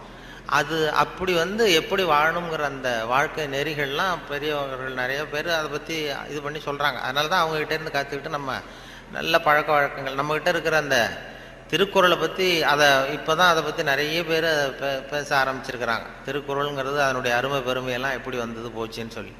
திருக்குறள்லாம் சின்ன வயசில் நம்ம பாடத்திட்டத்தில் மனப்பாடம் பண்ணது தான். இப்போ அதை பற்றி ஆங்கில மொழிபெயர்ப்புலாம் நிறைய பெருசாக பண்டிதமணி கதிரேசன் செட்டியார் இருந்தார். அவருடைய மகன் கூட இங்கே இருந்தார்ல, தமிழ் துறையில் கதிர் தியாகராஜன். அவங்க அப்பா பண்டிதமணி கதிரேசன் செட்டியார். அவர் திருக்குறளை மனப்பாடம் பண்ணது எப்படின்னா, எதிரில் அவங்க வீட்டு வேலைக்காரனை உட்கார வச்சுக்குவாராம். இவர் உட்காந்துருப்பார். அவருக்கு கால் நடக்க முடியாது, கால் ஊனம். அதனால் எதிரில் வேலைக்காரனை உட்கார வச்சுட்டு அவன் கையில் திருக்குறள் புஸ்தகத்தை கொடுத்துட்றது. இவர் உட்காந்துக்கிட்டு, இந்த இடத்துல நான் முதலாளி கிடையாது, நீ வேலைக்காரன் கிடையாது, நான் திருக்குறளை வரிசையாக சொல்லிட்டு வருவேன், அது சரியாக இருக்கான்னு பார்த்துக்கிட்டே வா, ஏதாவது ஒரு சின்ன தப்பு சொல்லிட்டா கூட நீ என்ன முதலாளின்னு பார்க்காத, எழுந்திரிச்சு என் தலையில் ஓங்கி ஒரு கொட்டு வை அப்படின்னு. சரி முதலாளின்னு வாங்கி வச்சுக்கிட்டான். வாங்கி வச்சுட்டு சொல்லுங்கள் முதலாளின்னு உட்காந்தான். அகர முதல எழுத்தெல்லாம் ஆதி பகவன் முதற்றே உலகு அப்படின்னாரு. உடனே கிடுக்குன்னு கொஞ்சம் இருங்க முதலாளி அப்படின்னு சொல்லி எழுந்திரிச்சு ஓங்கி நங்குன்னு ஓட்டி விட்டான் தலையில்.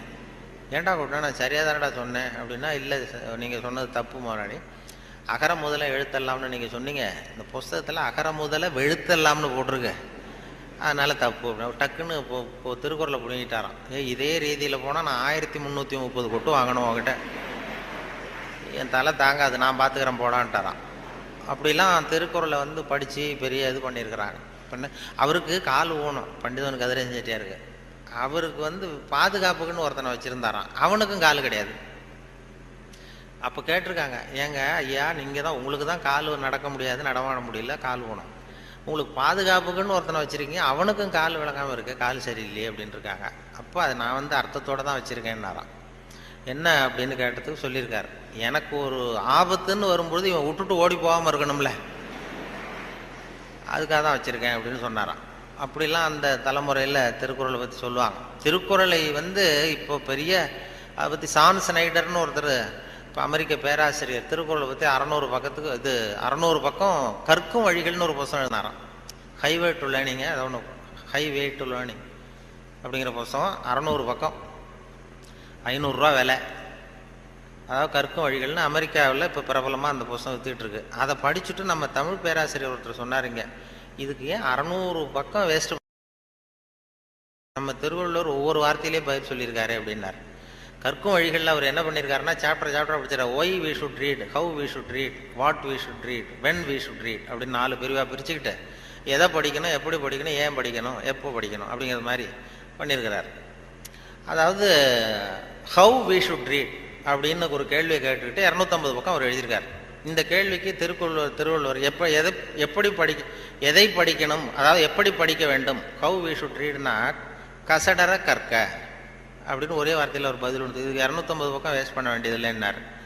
வாட் வி ஷுட் ரீட், என்ன படிக்கணும் அப்படின்னா கற்பவை கற்க சொல்ற, இதுக்கு 300 பக்கம் எழுதியிருக்காரு அவர். வென் வி ஷுட் ரீட், அதாவது அப்புறம் வாட் வி ஷுட் ரீட், ஏன் படிக்க வேண்டும், ஒய் வி ஷுட் ரீட், அதுக்கு 300 பக்கம் எழுதியிருக்காரு. இவர் அதற்கு தக நிற்க அப்படிங்கிறது தீர்ந்து போச்சு. வென் வி ஷுட் ரீட், எப்பொழுது படிக்க வேண்டும் அப்படின்னா சாந்துணையும் அப்படிங்கிற வார்த்தையில் இருந்தது. இப்படி 4 வார்த்தையில் திருவள்ளுவர் சொன்னதை ஒரு 600 பக்கம் எழுதியிருக்கிறாருன்னு சொல்லி சொன்னார். அதை படித்து பார்த்துட்டு அப்படி அதை பற்றி பெருமையாக ஜியு போப் ஆராய்ச்சி பண்ணார். அதாவது இவர் அரிஸ்டாட்டல்லையும் திருவள்ளுவரையும் ஒப்பிடுறார் ஜியு போப். அப்போ என்னென்னா, அரிஸ்டாட்டில் காலத்தில் ஒரு தப்பு பண்ணிட்டா அதே தப்பை திருப்பி பண்ணலாம். இப்போ ஒருத்தர் வலது கையை ஒருத்தன் வெட்டிட்டான்னா திருப்பி அவனுடைய வலது கையை வெட்டலாம். இப்போ ஒருத்தன் ஒரு கண்ணை குத்தி விட்டான்னா அதே கண்ணை இவனும் குத்தலாம். அதுதான் இப்போ உள்ள தர்மம். அரிஸ்டாட்டில் காலத்தில் ஒருத்தன் உங்களுக்கு ஒரு விரலை எந்த விரலை வெட்டுறானோ அதே விரலை நீங்களும் வெட்டலாம். அது அந்த தர்மம். அந்த அதே காலத்தில் வந்து திருவள்ளுவர் என்ன சொல்றார் அப்படின்னு பார்த்தார். அதாவது ஒருத்தன் நமக்கு கெடுதல் பண்ணுனா திருப்பி அதே கெடுதலை பண்ணு அப்படின்னு அவர் சொல்றார். இயேசுநாதரும் அப்போ சொன்னார். அவர் என்னன்னா, அதாவது அரிஸ்டாட்டில் என்ன சொன்னார், ஒருத்தன் உனக்கு வலது கன்னத்தில் அடிச்சான்னா நீ வலது கன்னத்தில் அடி. இது அரிஸ்டாட்டல். இயேசுநாதர் சொன்னார், உனக்கு வலது கன்னத்தில் அடிச்சான்னா நீ இடது கன்னத்தை திருப்பி காட்டு அப்படின்னார். இது அதை விட கொஞ்சம் பெரிய பண்பாடுள்ள செயல். அதுக்கடுத்து திருவள்ளுவரை பார்த்தா, நீ ஒருத்தன் உன்னை அடிச்சுட்டான்னா நீ பதிலுக்கு அவன் கன்னத்தை தடவி கொடு அப்படிங்கிறார். இன்னா செய்தாரை ஒருத்தல் அவர் நானும் நன்னையும் செய்து விடுன்னு சொன்னார் அப்படின்னு சொல்லிட்டு, இது ஜியு போப்பு ஒப்பிடுறார் அரிஸ்டாட்டிலையும் திருவள்ளுவரையும். அவர் எழுதுறார், when compared because of this unique feature of forgiveness. மன்னிப்புல வந்து இது ஒரு தனித்தன்மை இருக்கு திருவள்ளுவர் சொல்றதுல. அதனால ஜியு போப்பு எழுதுறார், when compared because of this unique feature of forgiveness Thiruvalluvar is at least 1 inch taller than Aristotle அப்படின்னு எழுதினார். அரிஸ்டாட்டிலை விட 1 inch உயரமானவர் திருவள்ளுவர் அப்படின்னு சொல்லி. அதனால தான் அவ்வளோ உயரமாக கன்னியாகுமரியில் கொண்டு போய் செலவு வச்சிருக்கிறோம். அது வந்து அப்படி வந்து ஜியு போப்பு கம்பேர் பண்ணி எழுதுறார். அப்படி நாம் பெருமைப்படுறதுக்கு எத்தனையோ விஷயங்கள் நம்ம இதில் இருக்குது. அதனால் இப்படிப்பட்ட இந்த உணர்வு, இந்த நகைச்சுவை உணர்வை பற்றி பேசிட்டு இருந்தோம் இல்லையா, அது வந்து எங்கள் ஆசிரியர் சொன்னது மாதிரி அதை வச்சு எந்த விஷயத்தை சொன்னாலும் கொஞ்சம் சுவாரஸ்யமாக சொன்னோம்னா வாழ்க்கையிலையும் சரி, நீங்கள் எந்த துறையில் வேலைக்கு போனாலும் சரி, சக மனிதர்கள்ட்ட பழகும் பொழுதும் சரி, அந்த நகைச்சுவை உணர்வுன்னு இருக்கும் பொழுது நல்லாயிருக்கும். அதாவது இவர் பேராசிரியர் கல்கி வந்து எழுதியிருக்கிறார், இதில் பேசினார். அவர் ஆல் இண்டியா ரேடியோவில் ஆரம்பத்தில் 1938 பேராசிரியர் கல்கி வந்து பேசியிருக்கார், தமிழில் சிறுகதை அப்படின்னு. எப்படி சொல்கிறத சுவாரஸ்யமாக எப்படி சொல்கிறதுன்னு சொல்லி அப்போ பேசியிருக்கார். சிறுகதைன்னா அது சிறுன்னு அர்த்தம் இருக்கு, அதனால சிறுசாக இருக்கணும், தேவைக்கு அதிகமாக வளர்த்தாத. கதைன்னா அதில் ஒரு கதை அம்சம் இருக்கணும். ஒரே ஒரு ஊரில் அப்படின்னு ஆரம்பித்தா அதுக்கப்புறம் என்ன அப்படின்னு கேட்க தோணுதில்ல, அது மாதிரி இருக்கணும் ஒரு வரியும் அப்படின்னு சொல்லிட்டு, சொல்கிறதே எப்படி சுவாரஸ்யமாக சொல்கிறதுன்னா தேவைக்கு அதிகமாக நீ வளர்த்தாதே அப்படின்னு சொல்லி அதுக்கு ஒரு உதாரணம் கொடுத்துருக்காரு கல்கி. அதாவது நீங்கள் எழுத்தாளராக இருந்தாலும் சரி, பேச்சாளராக இருந்தாலும், சக மனிதர்கள்ட்ட பழக்கிறவராக இருந்தாலும் தேவைக்கு அதிகமாக இது பண்ணாதீங்க அப்படிங்கிறதுக்காக சொல்லியிருக்காரு. அவர் ஒரு கதை எழுத்தாளர் எப்படி இருக்கணுங்கிறதுக்காக கல்கி சொன்னது. ஒரு நாள் காஞ்சிபுரம் உபய வேதாந்த தேசிக சுவாமிகள் தன் வீட்டு வேலைக்கார குப்பனை கூப்பிட்டு, அடை குப்பா, நீ உடனே ஸ்ரீபெரும்புதூர் ஓடிப்போய் திருவேங்கடாச்சாரியை சந்தித்து, திருக்குடந்தையிலே இருந்து இங்கே வந்திருக்கிற திருநாராயண ஐயங்கார் சுவாமிகள் திருக்கோவில் ஆராதனைக்கு திருத்துழாய் எடுத்து திரும்புகையில் திருக்குளத்தில் திருப்பாசி வழுக்கவே திருவடி தவறி விழுந்தார் என்று சொல்லிவிட்டு வா அப்படின்னு எழுதினாராம். சொல்லிவிட்டு, என்னப்பா சொல்லிடுவியா அப்படின்னு கேட்டிருக்காரு. நான் சொல்லிடுறேன் சாமின்னு இருக்கான் குப்பை. எப்போ இன்னொருத்தரை என்கிட்ட சொல்லி காட்டு, என்ன சொல்லுவேன் அப்படின்னு கேட்டாராம். அது என்ன சாமி, கும்மோன் தாசாமி குட்டையில் விழுந்தான்னு சொல்லணும், அவ்வளோதானே, நான் சொல்லிட்டு போகிறேன் அப்படின்ட்டான். அப்போ கல்கி சொல்கிறார், சிறுகதையின் இலக்கணம் குப்பனுக்கு புரிந்திருக்கிறது, உபய வேதாந்த தேசிக சுவாமிகளுக்கு புரியவில்லை அப்படின்னு அவர் பேசியிருக்கார். அந்த வானொலி இதில் ஒளிப்பதிவில் கேட்டேன், அது அப்படியே வச்சுருக்காங்க. அப்போ பேசுனதெல்லாம் அப்பப்போ இது பண்ணி வச்சுருக்கிறது. அதே மாதிரி கொத்தமங்கலம் சுப்புன்னு ஒருத்தர் பெரிய பிரபலமான வில்லுப்பாட்டு கலைஞர். அப்புறம் அவர் வந்து காந்தி மகான் கதைன்னு ஒரு வில்லுப்பாட்டு எழுதினார். அப்போ காந்தி மகான் கதை வில்லுப்பாட்டு அவருக்கு வந்து அந்த வில்லுப்பாட்டை கேட்கறதுக்கு ஏகப்பட்ட கூட்டம், எல்லாரும் பெரிய ரசிகர்கள். ஆனால் அதையே புஸ்தகமாக போட்டு விற்றாரு, விற்கல. காந்தி மகான் கதை புஸ்தகமாக போட்டு புத்தகமாக விற்கும்பொழுது யாரும் வாங்கிறதுக்கு ஆள் இல்லை, அவரே வீட்டில் அடிக்க வச்சுருந்தார். அதை அப்போ அந்த வில்லுப்பாட்டு இருக்கு, காந்தி மகான் கதை வில்லுப்பாட்டை நான் ரேடியோவில் போடுறதுக்காக எடுத்து பதிவு பண்ணிகிட்டு இருந்தேன். அப்போ ஒரு கட்டம் வந்தது, காந்தியை சுடுற இடத்துல அவர் கதறி அழுறார். கதறி அப்படியே நிஜமாகவே அழுறார் காந்தி சுடப்படுற இடத்துல. அந்த வில்லுப்பாட்டு அது பதிவாக இருக்குது, அதை போட்டு கேட்டேன். அப்போ எனக்கு ஒரு சந்தேகம், இது எப்படி, அதாவது ஒரு தடவை சொல்கிறப்ப அழுக வரலாம் அவருக்கு, இந்த வில்லுப்பாட்டை திருப்பி திருப்பி பாடிக்கிட்டே இருப்பார். ஒரு 500 தடவை 600 தடவை சொல்லும்பொழுது 600வது தடவையும் காந்தியை சூடு பண்ணிகிட்டு இருக்கிறாங்க. அதனால நல்ல பழக்க வழக்கங்களை வந்து ஏற்படுத்திக்கணுங்கிறது தான் ரொம்ப முக்கியமான விஷயம். அதனால் இதில் எப்படி நான் சொன்னது மாதிரி எவ்வளவு நேரம் எதை தாக்கு பிடிக்கணும், குடும்பத்தில் வந்து ரொம்ப ஒரு அனுசரிப்புத்தன்மை, சகிப்புத்தன்மை இதெல்லாம் வேணுங்கிறத பற்றி நிறைய அந்த சின்ன சின்ன விஷயங்களாக தான் வானொலி சொல்கிறது உண்டு. இந்த நகைச்சுவைன்னு சொன்னதுனால அதை சேர்த்து சேர்த்து கதையாக சொல்கிறது உண்டு. சின்ன விஷயங்களை வந்து அப்படியே இப்போ குடும்பத்தில் வந்து ஒரு அனுசரிப்புத்தன்மை வேணும், வாழ்க்கைங்கிறது ஒரு பெரிய பிரயாணம், குடும்பத்தில் அனுசரிப்பு தன்மை வேணும் அப்படின்னா அப்போ அதுக்கு ஒரு கதை மாதிரி சொல்லிடுறது வானொலி ஊடகத்தில். இப்போ ஒரு குடும்பத்தில் கணவன் மனைவி 2 பேர் இருந்தாங்க. 2 பேருக்கு ஒரு குழந்தை பிறந்தது. அதுக்கு பேர் வைக்கிறதுல தகராறு வந்துட்டு தான். என்ன பேர் வைக்கிறதுன்னு அவன் சொல்கிறான் எங்கள் அப்பா பேர் தான் வைக்கணுங்கிறான். இந்த அம்மா சொல்லுது எங்கள் அப்பா பேர் தான் வைக்கணுங்குது. தகராறு. உடனே என்ன காலையிலேருந்து சண்டை குழந்தைக்கு பேர் வைக்கிறதுல. அதில் கூட ஒத்து போக முடியல. உடனே எதிர்த்து வீட்டுக்காரன் ஒருத்தன் வந்தான். வந்து என்ன உங்கள் வீட்டில் காலையிலேருந்து சண்டைன்னு கேட்டிருக்கான். அது ஏன் கேட்குறீங்க, இந்த குழந்தைக்கு பேர் வைக்கிறதுல தகராறு, நான் எங்கள் அப்பா பேரை வைக்கணுங்கிறேன், அவங்க அப்பா பேரை வைக்கணும்னு சொல்லுது, என்ன பண்ணுறது தெரியலன்னு தான் அவன் சொன்னானா. இது ஏன் சண்டை போடுறீங்க, எதிர்த்த வீட்டுக்காரன்னு நான் ஒருத்தன் எதுக்கு இருக்கேன், என்கிட்ட சொல்ல வேண்டியது தானே அப்படின்னு சொல்லிவிட்டு ஏன்ப்பா உங்கள் அப்பா பேர் என்னன்னு கேட்டிருக்கான். எங்கள் அப்பா பேர் சீனிவாசன் அப்படின்ட்டுருக்கான். சரிம்மா உங்கள் அப்பா பேர் என்ன, எங்கள் அப்பா பேர் கிருஷ்ணன். இவன் யோசித்தான். சரி குழந்தைக்கு சீனிவாச கோபாலகிருஷ்ணன் அப்படின்னு பேர் வச்சுருங்க, இதுக்கு ஏன் தகராறு அப்படின்ட்டு போயிட்டான். போனதுக்கப்புறம் இந்த இவங்க 2 பேரும் பேசிக்கிறாங்க. அது எப்படி இந்த சீனிவாசன் சரி கிருஷ்ணன் சரி, நடுவில் கோபாலம் எங்கேருந்து வந்தான்.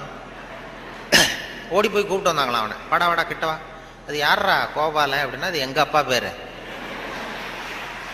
நீ அதை மட்டும் எதுக்கு விட்டுட்டு போற, சேர்த்து வச்சுக்கோனா. அதாவது 2 பேருக்குள்ள ஒரு அனுசரிப்பு தன்மை இல்லைன்னா கோபாலன்னு ஒருத்தன் குறுக்க வருவான். அப்படி வரும். அந்த வாழ்க்கையில் அனுசரிப்பு தன்மைங்கிறது ரொம்ப அவசியம். வாழ்க்கையில் ஒருத்தர் அனுசரித்து போகிறது, அதாவது சந்தேகப்படாமல் இருக்கணும்னு சொல்லுவாங்க. ஒரு பையன் புதுசாக ஒரு பொண்ணை கல்யாணம் பண்ணிட்டு வந்தான். எல்லாரும் என்ன பண்ணிட்டாங்க, ஏய் நீ கல்யாணம் பண்ணிட்டு வந்திருக்கேன், அந்த பொண்ணுக்கு காது கேட்காதுடா, காது சரியாக கேட்காது அப்படின்ட்டு இருக்காங்க. இவன் அதை எப்படி சோதனை பண்ணுறது, டெஸ்ட் பண்ணுறது, அப்படி நேராக கேட்டால் சண்டை வந்துடும், உனக்கு காது கேட்குதான்னு கேட்கக்கூடாது. வெளியில் போனான். வெளியில் போய் தெருவில் நின்றுக்கிட்டு இன்னைக்கு என்ன சாம்பார் அப்படின்னா பதிலே வரல.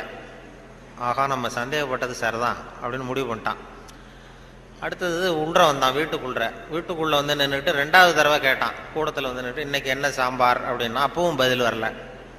சரி நம்ம மனைவிக்கு நம்ம சந்தேகப்பட்டு காது கேட்கல அப்படின்ட்டு அடுத்தது அடுப்பங்கரைக்கே போயிட்டான். அந்த பொண்ணு எதை சமைச்சிக்கிட்டு இருக்கு. அது கிட்ட போய் அது காது ஓரமாக இப்படி காயே வச்சுக்கிட்டு ரொம்ப சத்தம் போட்டு கத்துறான். 3வது தடவையா இன்னைக்கு என்ன சாம்பார்னு கத்துறான். அந்த பொண்ணு கொஞ்சம் கூட அலட்டிக்கல. மெதுவாக இவன் பக்கம் திரும்பி இவன் காது ஓரமாக சொல்லிச்சான், 3வது தடவையா சொல்கிறேன் முருங்கைக்காய் சாம்பார் அப்படின்னு தான்.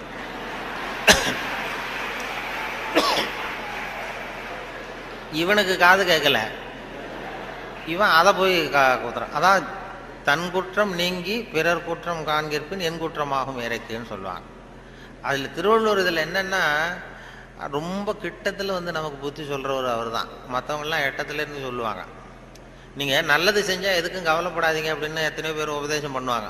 நமக்கு நீ நல்ல காரியம் செய்கிறது நல்ல காரியமா, எதுக்கும் கவலைப்படாது, நீ பாட்டு செஞ்சுட்டு போடா அப்படிம்பாங்க. திருவள்ளுவரை சொல்ல கிட்ட நீ நல்லது செஞ்சாலும் தப்பு வந்துடும், ஜாக்கிரதையாரு அப்படின்னு சொல்லிட்டு போகிறார். அது நம்ம மேலே ரொம்ப அக்கறை உள்ளவங்க தான் அதை சொல்லுவாங்க. பலனை பற்றி கவலைப்படாத, நீ பாட்டுக்கு எதை வேணாலும் செஞ்சுட்டு போ, கடமையை செஞ்சுட்டு போடான்னு உபதேசம் பண்ணுறது இருக்காங்க நிறையா. நன்று ஆற்றல் உள்ளும் தவறுண்டு, அவரவர் பண்பறிந்து ஆற்றா கடை, நீ நல்லது செஞ்சால் கூட தப்பு வந்துடும், ஜாக்கிரதையாரு அப்படின்னாரு. அது நம்ம பேரில் அக்கறை, அவ்வளவு அக்கறை உள்ளவங்க தான் அதை சொல்ல முடியும். இப்போ ஒருத்தன் ஒரு தெருவில் ஒருத்தன் குடிகாரன் நடு ராத்திரி 12 மணி ஆடிக்கிட்டே நிற்கிறான். ஒரு பெரியவர் வந்தார். இந்த நேரம் அப்படி அநியாயமாக அப்படி ஆடிட்டு நிற்கிறீ, உங்கள் வீடு எங்கடா இருக்குன்னா அண்ணாந்து பார்த்தான். பக்கத்தில் பார்த்தார், ஒரு மாடிப்படி மாதிரி படிப்படியாக இருக்குது. அங்கே ஒரு ரூம் இருக்குது, கதவு இருந்தது. அங்கே தான் இருக்கேன்னா பிடிச்சி இழுத்துட்டு போனார். வாடா உன்னை கொண்டு வீட்டில் விட்றேன்னா வரமாட்டேங்கிறான். நீ வாடான்னு வலுக்கட்டாயமாக அந்த பெரியவர் அந்த குடிகாரனை பிடிச்சி தரன்னு இழுத்துட்டு போய் மாடிப்படியில் இந்த கதவை திறந்து உள்ற போய் படுறா அப்படின்னா போக மாட்டேங்கிறான். ஒரு வலுக்கட்டாயமாக கழுத்தை பிடிச்சி உள்ற தள்ளி கதவை சாத்திவிட்டு இறங்கி வந்துட்டார். அப்பாடா ஒரு நல்ல காரியம் பண்ணோம். வந்தால் இன்னொருத்தன் அதே மாதிரி ஆடிட்டு வரான் கீழே. நீ என்னடா பண்ணேன்னா இவனும் அதே மாதிரி ஆடுறான். சரி வாடா உனக்கும் இங்கே தான் நான் அண்ணந்து பார்த்தான். சரி வா அங்கே தான் தங்கியிருக்கேன்னு பிடிச்சி தரன்னு இழுத்துட்டு போய் கதவை திறந்து போடான்னு அவனும் போக மாட்டேங்கிறான். அவனையும் வலுக்கட்டாயமாக தள்ளிவிட்டு மூடிவிட்டு கீழே இறங்கி வந்தார்.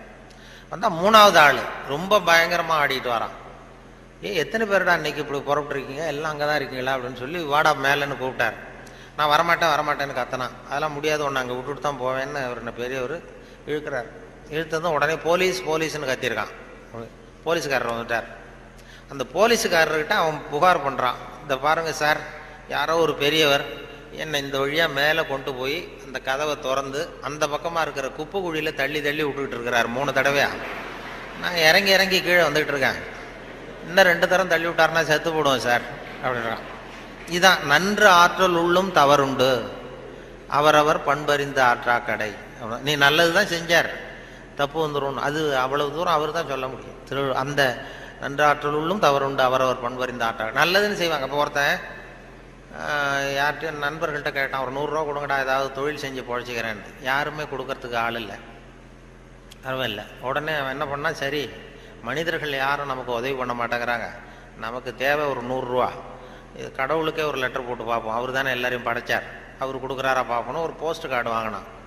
போஸ்ட் கார்டை வாங்கி அதில் அன்புள்ள கடவுள் அவர்களுக்கு வணக்கம், எனக்கு மனிதர்கள் யாரும் உதவி செய்ய மாட்டேங்கிறாங்க, எனக்கு ஒரு 100 ரூபா இருந்தால் அதை வச்சு நான் பொழைச்சிக்குவேன், நானே ஒரு 100 ரூபாயை எனக்கு அனுப்பி வைக்கும்படி கேட்டுக்கொள்கிறேன்னு போட்டு கையெழுத்து போட்டான். போட்டு அந்த பக்கம் திருப்பி அட்ரஸ் எழுதணும்ல, பெறுகிறவர் முகவரி, உயர் தெரு கடவுள் அவர்கள், அப்புறம் தெரு நம்பர், வீட்டு நம்பர், தெரு ஒன்றும் தெரியல.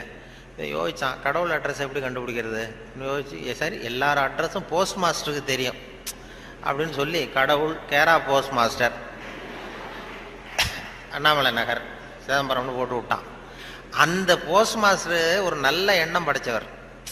அவர் என்ன பண்ணிட்டாரு, யாரோ ஒருத்தன் அப்பாவித்தனமாக 100 ரூபா கேட்டிருக்கான், நாமளே அனுப்பிச்சிருவோம், கடவுளுக்கு அனுப்பியிருக்கான் அப்படின்னு சொல்லி அங்கே போஸ்ட் ஆஃபீஸில் வேலை செய்கிறவங்கள்ட்டெல்லாம் உங்களால் முடிஞ்சதை கொடுங்கப்பா, ஹெல்ப் பண்ணுங்க, அவனுக்கு உதவி பண்ணுவோன்னா ஆளுக்கு உடனே 5-10 எடுத்து கொடுத்தாங்க. எல்லாரும் சேர்த்தா ஒரு 90 ரூபா சேர்ந்து போச்சு. உடனே சேர்ந்த வரைக்கும் அனுப்பிச்சிருவோம் அப்படின்னு சொல்லி மணி ஆர்டர் ஃபார்ம் எடுத்தார். மணி ஆர்டர் கமிஷனையும் அவரே ஒத்துக்கிட்டார். அவரே எடுத்துக்கிட்டு அந்த சேர்ந்த பணம் 90 ரூபாய் வச்சு அந்த அவனுக்கு அனுப்பிச்சிட்டார். அவன் வாங்கிட்டான். வாங்கி 90 ரூபா வாங்கிட்டு மறுபடியும் ஒரு போஸ்ட் கார்டு வாங்கினான். வாங்கி மறுபடியும் கடவுளுக்கே ஒரு லெட்டர் எழுதினான். அன்புள்ள கடவுள் அவர்களுக்கு வணக்கம், நீங்கள் அனுப்பிய பணம் வந்து சேர்ந்தது, ரொம்ப நன்றி. இருந்தாலும் உங்களுக்கு ஒரு யோசனை சொல்ல விரும்புகிறேன், ஆலோசனை, அறிவுரை. இனிமேல் நீங்கள் எனக்கு பணம் அனுப்பும் பொழுது போஸ்ட் மாஸ்டர் மூலமாக அனுப்ப வேண்டாம், அவர் ஒரு 10 ரூபாயை எடுத்து வச்சுக்கிறார் அப்படின்னா. நல்லது செய்ய போய் கெட்ட பேர் வந்துடுது பாருங்க. இதுதான் நன்று ஆற்றல் உள்ளும் தவறுண்டு, நன்று ஆற்றல் உள்ளும் தவறுண்டு, அவரவர் பண்பறிந்த ஆற்றா கடை அப்படிங்கிறது அதான். அப்படி அதை பண்ணியிருக்கிறாங்க. அதை ரொம்ப அருமையாக இவர் சுத்தானந்த பாரதியார் மொழிபெயர்ப்பு இருக்கு, ஆங்கில மொழிபெயர்ப்பு. அதை திருக்குறள் தமிழில் எப்படி எழுதியிருக்காரோ அதே அழகில் அவர் ஆங்கிலத்தில் மொழிபெயர்த்திருக்கிறார். சுத்தானந்த பாரதியாருடைய ஆங்கில மொழிபெயர்ப்பு பார்த்தீங்கன்னா அப்படியே இருக்கும். அதாவது உடம்போடு உயிரிட என்ன, மடந்தையோடு எம்மிடை தொடர்புன்னு ஒரு திருக்குறள் இருக்கும். அதாவது இந்த பெண்ணுக்கும் எனக்கும் உள்ள தொடர்பு எப்படின்னா உடம்புக்கும் உயிருக்கும் உள்ள தொடர்பு மாதிரி அப்படின்னு அந்த இதில் திருவள்ளுவர் எழுதிப்பார். உடம்போடு உயிரிட என்ன, மற்றென்ன, மடந்தையோடு எம்மிடை தொடர்பு. அதை சுத்தானந்த பாரதியார் மொழிபெயர்த்திருக்கிறார். The love between me and this lady is like bond between soul and body, இப்படி எழுதியிருக்கு. அதே போல் 2 வரியில் அந்த காலத்தினால் செய்த நன்றி செய்த ஞாலத்தின் மானப்பெரிது, அது மாதிரி a help rendered in hour of need, so though smaller greater than the world அப்படின்னு இப்படி அழகாக அதை பண்ணியிருப்பார். இவர் சொன்ன இந்த நம்ம நாவலர் நெடுஞ்செழியன், அவர் அந்த திருக்குறள் மொழிபெயர்ப்பு வந்தப்போ வானொலி நிலையத்துக்கு வந்திருந்தார். அப்போ முன்னாடி ஒரு அறையில் உட்காந்து பேசிகிட்டு இருக்கிறோம், அவர் பதிவுக்கு முன்னாடி. அப்போ கேட்டார், நீ என்ன படிச்சிருக்கேன்னு என்ன கேட்டார். நான் வந்து விவசாயம் படிச்சிருக்கேன் சார் அப்படின்னு. விவசாயம் படிச்சிருக்கேன்னா அப்போ உங்ககிட்ட தான் ஒரு கேள்வி கேட்கணும் அப்படின்னு கேட்க ஆரம்பித்தார். என்ன சார் கேட்க போறீங்கன்னா, இந்த காலத்தினால் செய்த நன்றி செய்தேனும் ஞாலத்தின் மான பெரிதுன்னு ஒரு திருக்குறள் இருக்குல்ல. ஆமான்னு. அது வந்து அது பொருத்தமா இல்லையே அந்த உதாரணம்னார். என்னன்னு கேட்டேன். காலத்தினால் செய்த நன்றினா ஒருத்தன் ஒரு அவ தேவைப்படுறப்ப செய்கிற உதவி பூமியை விட பெருசு. ஞாலத்தின் மான பெரிதுன்னா பூமிங்கிறது ஒரு பௌதிக பொருள், அது உருண்டை. உதவிங்கிறது ஒரு செயல். நீ ஒருத்தனுக்கு அந்த நேரம் பார்த்து செய்கிற உதவி வந்து பூமியை விட பெருசுன்னா நீ செய்கிற செயல் உருண்டையா இருக்கா? அதுக்கும் பூமி உருண்டைக்கும் என்ன சம்பந்தம்? அது பொருத்தமா இல்லையேன்னு அவர் சொன்னார். நெடுஞ்சே ஆமாம் சார், எனக்கும் அது பொருத்தம், அப்படி தான் தெரியுது அப்படின்னா. இல்லை நீ விவசாயம் படித்ததுனால கேட்டேன் உங்ககிட்ட அப்படின்னு சொல்லிட்டு அப்புறம் அதுக்கு அவர் விளக்கம் கொடுத்தார். அது அப்படி இல்லை தம்பி அப்படின்னு சொல்லிட்டு, காலத்தினால் செய்த நன்றிங்கிறது நேரம் பார்த்து உதவி செய்கிறது. பூமி வந்து உடனே உதவி செய்யாது. அது எப்படின்னா, இன்னைக்கு ஒரு கத்திரிக்காய் செடியை நட்டின்னா ஒரு 4 மாதம் கழிச்சு தான் கத்திரிக்காய் காய்க்கும். இன்னைக்கு ஒரு நெல்லை நடவு பண்ணினா ஒரு 3.5 மாதம் 4 மாதம் கழிச்சு தான் உனக்கு பலன் கொடுக்கும். 4 மாதம் கழித்து பலன் கொடுக்குற பூமியை விட உடனே செய்கிற உதவி பெருசு இல்லையா? அதனால தான் காலத்தினால் செய்த நன்றி செய்தேன்னு ஞாலத்தின் மான பெரிது அப்படின்னார். இதை நாவலர் நெடுஞ்செழியன் சொன்னார். அப்படி அவரெல்லாம் அவர் அரசியலுக்கு வந்திருக்க வேண்டியதில்லை, இலக்கியத்தோடு இருந்திருந்தா நல்லா இருக்கும்னு சொன்னார். அப்புறம் அடுத்த கேள்வியும் கேட்டார், அவர் விடலை. அப்புறம் நிலையில் தெரியாத அடங்கிய அந்த அப்புறம் கடலை விட பெருசி, அதாவது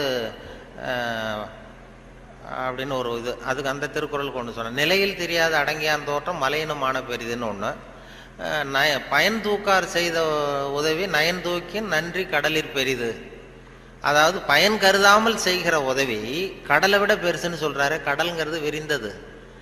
பயன் கருதாமல் செய்கிற உதவிக்கும் கடலுக்கும் என்ன சம்பந்தம்னு கேட்டார், இந்த முதல் கேள்வி மாதிரி. அப்புறம் அவரே விளக்கம் கொடுத்தார். கடல் பயன் கருதி தான் நமக்கு உதவி செய்யும். அதாவது நம்மகிட்ட இருக்கிற தண்ணி ஆவியாக போய் மறுபடியும் மேகமாகி மறுபடியும் மழையாக பொழிஞ்சு அந்த தண்ணி மறுபடியும் நம்மகிட்டே வந்துடும். அப்படிங்கிற பயன் கருதி கடல் உதவி செய்யுது. அதை விட பயன் கருதாமல் செய்கிற உதவி பெருசு இல்லையா? அதனால தான் கடலை விட பெருசுன்னு சொன்னார் அப்படின்னு சொல்லி அவர் விளக்கம் அதை கொடுத்தார். இப்போ நிலையில் தெரியாத அடங்கியான் தோற்றம் மலையினுமான பெரிது. அதாவது மனசு அடங்கணும்னா மலையை விட பெருசு அப்படின்னா மலை அசையாமல் இருக்கிறது ஒன்றும் அதிசயம் இல்லை, மனம் அசையாமல் இருக்கிறது தான் அதிசயம். அதனால் மலையை விட பெருசுன்னு சொல்லி அவர் விளக்கம் கொடுத்துட்டு போனார். மனசை அசையாமல் வச்சுருக்கிறது ரொம்ப கஷ்டம். அது சொல்லிடலாம், மனசை நான் கட்டுப்படுத்துகிறேன்னு. ஒருத்தன் நான் என்ன பெரிய பெரிய துறவிகள்லாம் நான் மனசை கட்டுப்படுத்துகிறேன்னு ஒருத்தன் சவால் விட்டுட்டு போனானா, போய் என்ன பண்ணுறதுன்னா ஒரு நடுக்காட்டில் போய் உட்காந்துக்கிட்டான். மனசை கட்டுப்படுத்துறது என்ன பெரிய காரியம் நான் பண்ணுறேன் அப்படின்ட்டு அப்படியே உட்காந்தான். உட்காந்து பார்த்தா எதிரில் ஒத்தையடி பாதை, அதில் ஒரு நடனம் ஆடுற பொண்ணு போயிட்டுருக்கு. டான்ஸு ஸ்கூல் ஒன்று, டான்ஸு கற்றுக்கிறதுக்கு போயிட்டுருக்கு. இது என்ன இவ்வளோ தூரம் உட்காந்துருக்குறோம், இப்போவும் நமக்கு தொந்தரவாக இருக்குதே, கண்ணு இடைஞ்சலாக இருக்கேன்னு சொல்லி பார்த்தான். 8 மணிக்கு கிளாஸு தினம் போயிட்டுருக்கு. இப்போ பார்த்தான், ஒரு துணியை எடுத்து கண்ணை கட்டிட்டு உட்காந்துட்டான். இனிமேல் பார்த்துக்கோ, இனிமேல் ஒன்றும் ஆகாதுன்னு. மறுநாள் உட்காந்தா 8 மணிக்கு அந்த காலில் கட்டியிருக்கிற சலங்கை சத்தம் கேட்டுதான், ஜல் ஜல்லுன்னு. இது ஏது காது தொந்தரவாக இருக்குது அப்படின்னு சொல்லி காதையும் கட்டிவிட்டான். கண்ணையும் கட்டிவிட்டான். இனிமேல் ஒன்றும் இப்போ பிரச்சனை இல்லை. மறுநாள் காலையில் 8 மணிக்கு அது தலையில் வச்சிருக்கிற பூ வாசம் அடிச்சிருக்கு. இந்த பொண்ணு மூக்கையும் கட்டிவிட்டான். கண்ணு காது மூக்கையும் கட்டிவிட்டு இனிமேல் நான் மனசை கட்டுப்படுத்துறேன்னு உட்காந்தானா. மறுநாள் காலையில் 8 மணி ஆச்சு. அப்போ இவன் மனசு நினச்சிதான், இந்நேரம் அவள் போயிட்டு இருப்பா அப்படின்னு. இதை விட அசையாமல் இருந்ததுன்னா அது மலையை விட பெருசு மனசு. நிலையில் தெரியாத அடங்கியான் தோற்றம் மலையினும் மான பெரிதுன்னா அதுதான். மலை அசையாமல் இருக்கிறது ஒன்றும் பெரிய ஆச்சரியம் இல்லை, மனசு அசையாமல் இருந்ததுன்னா அது பெரிய அதிசயம் அப்படின்னு சொல்லி அதுக்கு விளக்கம் அவர்கள் கொடுத்துக்கிட்டு இருந்தாங்க. அப்படி நிறைய அதை பற்றி நிறைய பண்ணுறாங்க. அதனால் நமக்கு உங்களுடைய எவ்வளவு நேரம் ஆச்சுன்னு தெரியல, எப்போ முடிக்கிறதுன்னு தெரியல. அது ஒரு கடிகாரம் வச்சா பரவாயில்ல, கடிகாரம் சொல்லுவாங்க. பேச்சாளர்கள் சில பேச்சாளர்கள் ஆரம்பிச்சிருவாங்க, முடிக்க முடியாது, எப்போ முடிக்கிறதுன்னு தெரியாது. நெடுஞ்செழியனை பற்றி பேரறிஞர் அண்ணா சொல்கிறது உண்டு. நெடுஞ்செழியன் கூட்டம் நெடுஞ்செழியன் பேச முடிக்கும் பொழுது அண்ணா சொல்லுவார், அவர் ஒரு பேசி முடிக்க போனார்னா அந்த பிளேன் அப்படி இறங்குறதுக்கு முன்னாடி 2 ரவுண்ட் அடிக்குது இல்லை மேலே, அது மாதிரி ஒரு 2 ரவுண்ட் அடிச்சுட்டு அப்புறம் தான் கீழே இறங்குவார் அப்படின்னு சொல்லி வேடிக்கை சொல்லுவார். அது மாதிரி பேச்சாளர்களுக்கு இப்போ ஒரு பேச்சாளர் பேசிக்கிட்டே இருந்தாராம், எவ்வளோ நேரம் ஆச்சுன்னு தெரியல. அப்புறம் சொல்லியிருக்காரு, ஐயோ உங்களை ரொம்ப நேரம் போர் அடிச்சிட்டேன் போல் இருக்கு, எனக்கு நேரம் போனதே தெரியல, கடிகாரத்தை பார்க்க மறந்துட்டேன் சார், மன்னிச்சுங்கன்னு இருக்கார். அப்போ ஒருத்தர் கோபமாக எழுந்திரிச்சு சொன்னாராம், ஏன்யா கடிகாரத்தை தான் பார்க்க மறந்த, பின்னாடி மாட்டிருக்கிற கேலண்டரையாவது பார்க்கக்கூடாதா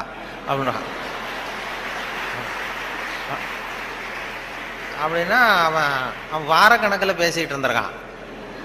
போன ஆரம்பத்தில் முடித்து இந்த விழா முடிகிற வரைக்கும் பேசிகிட்டு இருக்கிறது மாதிரி ஆகிடும்.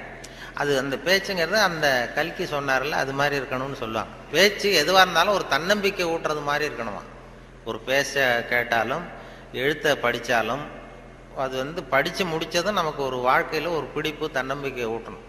ஒரு இளைஞன் வாழ்க்கையில் விரக்தி அடைஞ்சி தற்கொலை பண்ணிக்கலாம்னு போய் தண்டவாளத்தில் தலையை வச்சு படுத்தான். தண்டவாளத்தில் தலையை வச்சு படுத்துறான், எதுவும் வாழ்ந்து பிரயோஜனம் இல்லைன்னு விரக்தி அடைஞ்சிட்டான். படுத்துக்கிட்டு இப்படி பார்க்குறான், 2 பக்கமும் ரயிலே வரல. இது என்னடா தற்கொலை கூட பண்ணுறது சாத்தியமா இல்லையே அப்படின்னு பார்த்தான். அப்போ யாரோ ஒருத்தர் ஒரு பக்கத்தில் ஒரு பெரிய மைதானம், ஒரு பெரிய பேச்சாளர் பேசிகிட்டு இருக்காரு. ஆகா அங்கே யாரோ ஒருத்தர் பேசுகிறாரு, அதையாவது போய் கேட்டுட்டு வருவோம் கொஞ்சம் நேரம், இங்கே போர் அடிக்குது, அதுக்கப்புறம் தண்டவாளத்தில் தலையை வச்சு படுத்துருவோம் அப்படின்னு எழுந்திரிச்சு போனான். அங்கே போனால் ஒரு 2000 பேர் உட்காந்துருக்காங்க மைதானத்தில். பேசிகிட்டு இருக்கார் ஒரு பேச்சாளர் தன்னம்பிக்கைங்கிறத பற்றி. பேசி முடித்தார் 1 மணி நேரம். முடிச்சுட்டு எல்லாரும் கலைஞ்சி போயிட்டாங்க. அப்புறம் அந்த இளைஞன் போனான். போய் அந்த பேச்சாளர்கிட்ட, சார் நான் தற்கொலை பண்ணிக்கணுங்கிற எண்ணத்தோட தண்டவாளத்தில் தலையை வச்சு படுத்திருந்தேன். உங்கள் குரல் கேட்டது, பேச்சு கேட்கணும்னு வந்தேன். 1 மணி நேரம் உங்கள் பேச்சை கேட்டேன். இப்போ அந்த தற்கொலை எண்ணத்தை மாற்றிக்கிட்டேன். நான் இனிமேல் தற்கொலை பண்ணிக்க மாட்டேன். எனக்கு வாழ்க்கையில் ஒரு தன்னம்பிக்கை வந்துட்டுது, பிடிப்பு வந்துட்டுது. அதுக்கு நீங்கள் தான் காரணம் அப்படின்ட்டுருக்கான். அது எப்படி அந்த முடிவுக்கு வந்தேன்னு கேட்டிருக்காரு அவர். ஒன்றும் இல்லை சார், இப்போ உங்கள் பேச்சு எவ்வளோ பேர் கேட்டாங்க இந்த கூட்டத்தில் அப்படின்னா ஒரு 2000 பேர் கேட்டிருப்பாங்க அப்படின்னாரான் பேச்சாளர். அப்போ அந்த இளைஞன் சொன்னானா, ஏன் சார் ஒரு 2000 பேரை ஒரே நேரத்தில் சாகடிக்கிற நீ உயிரோடு இருக்கிறப்போ நான் எதுக்கு சார் சாகணும்? நான் எதுவும் எந்த தப்பும் பண்ணலையே சார், ஒன்றும் எதுவும் பண்ணல சார், நான் ஒன்றும் இப்போ பழச்சிக்குவேன் சார்ட்டு போட்டாரான். அப்படி வந்துடும் கதை. அப்படி பேச்சாளர்கள்ங்கிறது அந்த என்ன ஒரு சகிப்புத்தன்மை. ஒரு பேச்சாளர் என்ன பண்ணார் தெரியுமா, வேகமாக போயிருக்காரு, அவசரமாக கூட்டத்தில் பேசணும்னு போயிருக்காரு. ஒரு காட்டு வழியாக போகும்போது சிங்கம் எதிரில் நின்று தான் வழி மறிச்சிருக்கு. ஏன் என் நிற்கிற அப்படின்னா, எனக்கு பசிக்குது, உன்னை சாப்பிட போகிறேன்னு தான் சிங்கம். நீ என்ன இப்போ சாப்பிட்றாத, நான் ஒரு முக்கியமான கூட்டத்தில் பேசுறதுக்காக போயிட்டுருக்கேன், அதனால் அதை கெடுத்துறாத அப்படின்ட்டு. அது என்ன, உன் மீட்டிங்கை பற்றி எனக்கு கவலை இல்லை, உன் பேச்சை பற்றி எனக்கு, என் பசி தான் முக்கியம், உன்னை சாப்பிட போகிறேன்னு. ஐயோ அவங்கெல்லாம் ஏமாந்துருவாங்க, ரொம்ப பேர் காத்துக்கிட்டு இருக்கிறாங்க பேச்சை கேட்கறதுக்கு, ஏமாந்துருவாங்க அப்படின்றாரு. இனி என்ன அவ்வளோ நல்லா பேசுவியா அப்படின்னு தான் சிங்கம். அதை ஏன் பேச்சை கேட்டால் அப்படியே கேட்குறவங்க மயங்கி விழுந்துருவாங்க. உடனே சிங்கம் சொல்லிச்சான், நீ இங்கேயே பேச, நான் மயங்கி விழறனா பார்ப்போம் அப்படின்ட்டு. உடனே ஒரு ஆரம்பித்தார், பெரியோர்களே தாய்மார்களே அப்படின்னார். சிங்கம் அப்படியே கரகரகரகரன்னு சுற்றி விழுந்துடுது, மயக்கடிச்சு, அப்படியே மயக்கடிச்சு விழுந்துட்டுது. இவர் பார்த்தார், இதுதான் நமக்கு தப்பிக்கிறதுக்கு சரியான நேரம், இந்த மயக்கம் தெளி எழுந்திரிச்சு ஓடி போகணும் நம்ம அப்படின்னு. அப்படி பாம்பு நெளியிறது மாதிரி நெளிஞ்சு போனாராம். ஏன்னா எழுந்திரிச்சு நடந்தால் அதிர்ச்சியில் முழிச்சுக்கிட்டுதுன்னா என்ன பண்ணுறது, மயக்கம் தெளிஞ்சிரும்னு பாம்பு நெளிய மாதிரி நெளிஞ்சு கொஞ்சம் தூரம் போய் எழுந்திரிச்சு ஒரே ஓட்டமாக ஓடி போட்டார். ரொம்ப தூரம் போய் திரும்பி பார்க்குறார், அந்த சிங்கம் அப்படியே கிடக்குதா பின்னாடி துரத்துதான்னு. வேர்த்து ஒழுகுது, மூச்சு வாங்குது. ரொம்ப தூரம் ஓடி போய் திரும்பி பார்த்தா சிங்கம் அப்படியே மயங்கி கிடக்கு, மயங்கி விழுந்தது அப்படியே கிடக்கு. இவர் அங்கேருந்து அந்த சிங்கத்தை பார்த்துட்டு மனசுக்குள்ளே நினச்சிக்கிட்டாராம், நல்ல வேளை நம்ம பேச்சை கேட்டுட்டு அந்த சிங்கம் மயங்கி விழுந்ததுனால நாம் தப்பித்தோம் அப்படின்னு அவர் நினச்சிக்கிட்டாராம். நம்ம பேச்சை கேட்டு மயங்கி விழுந்ததுனால தப்பித்தோம், நல்ல வேலை அப்படின்னு நினச்சிக்கிட்டாராம். அதே நேரம் சிங்கம் லேசாக தலையை தூக்கி ஒரு கண்ணால் அவரை பார்த்துட்டு இது நினச்சிக்கிட்டு தான், நல்ல வேளை மயங்கி விழுந்தது மாதிரி நடித்ததுனால நாம் தப்பித்தோம்,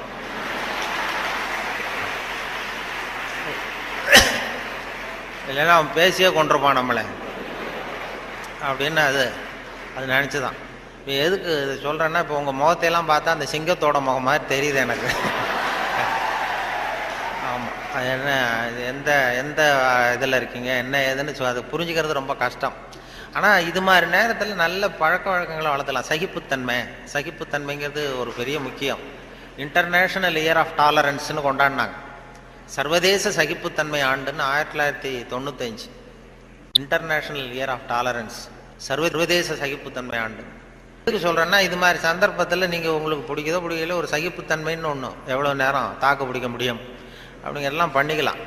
அதனால் அது மாதிரி உங்களுடைய உங்களுடைய சகிப்புத்தன்மை நல்லாவே இருக்குதுன்னு நினைக்கிறேன். ஏன்னா இது வரைக்கும் யாரும் கலைஞ்சி போகல, அதனால் எல்லாத்தையும் தாக்கு பிடிச்சி உட்காந்துருக்குறீங்க.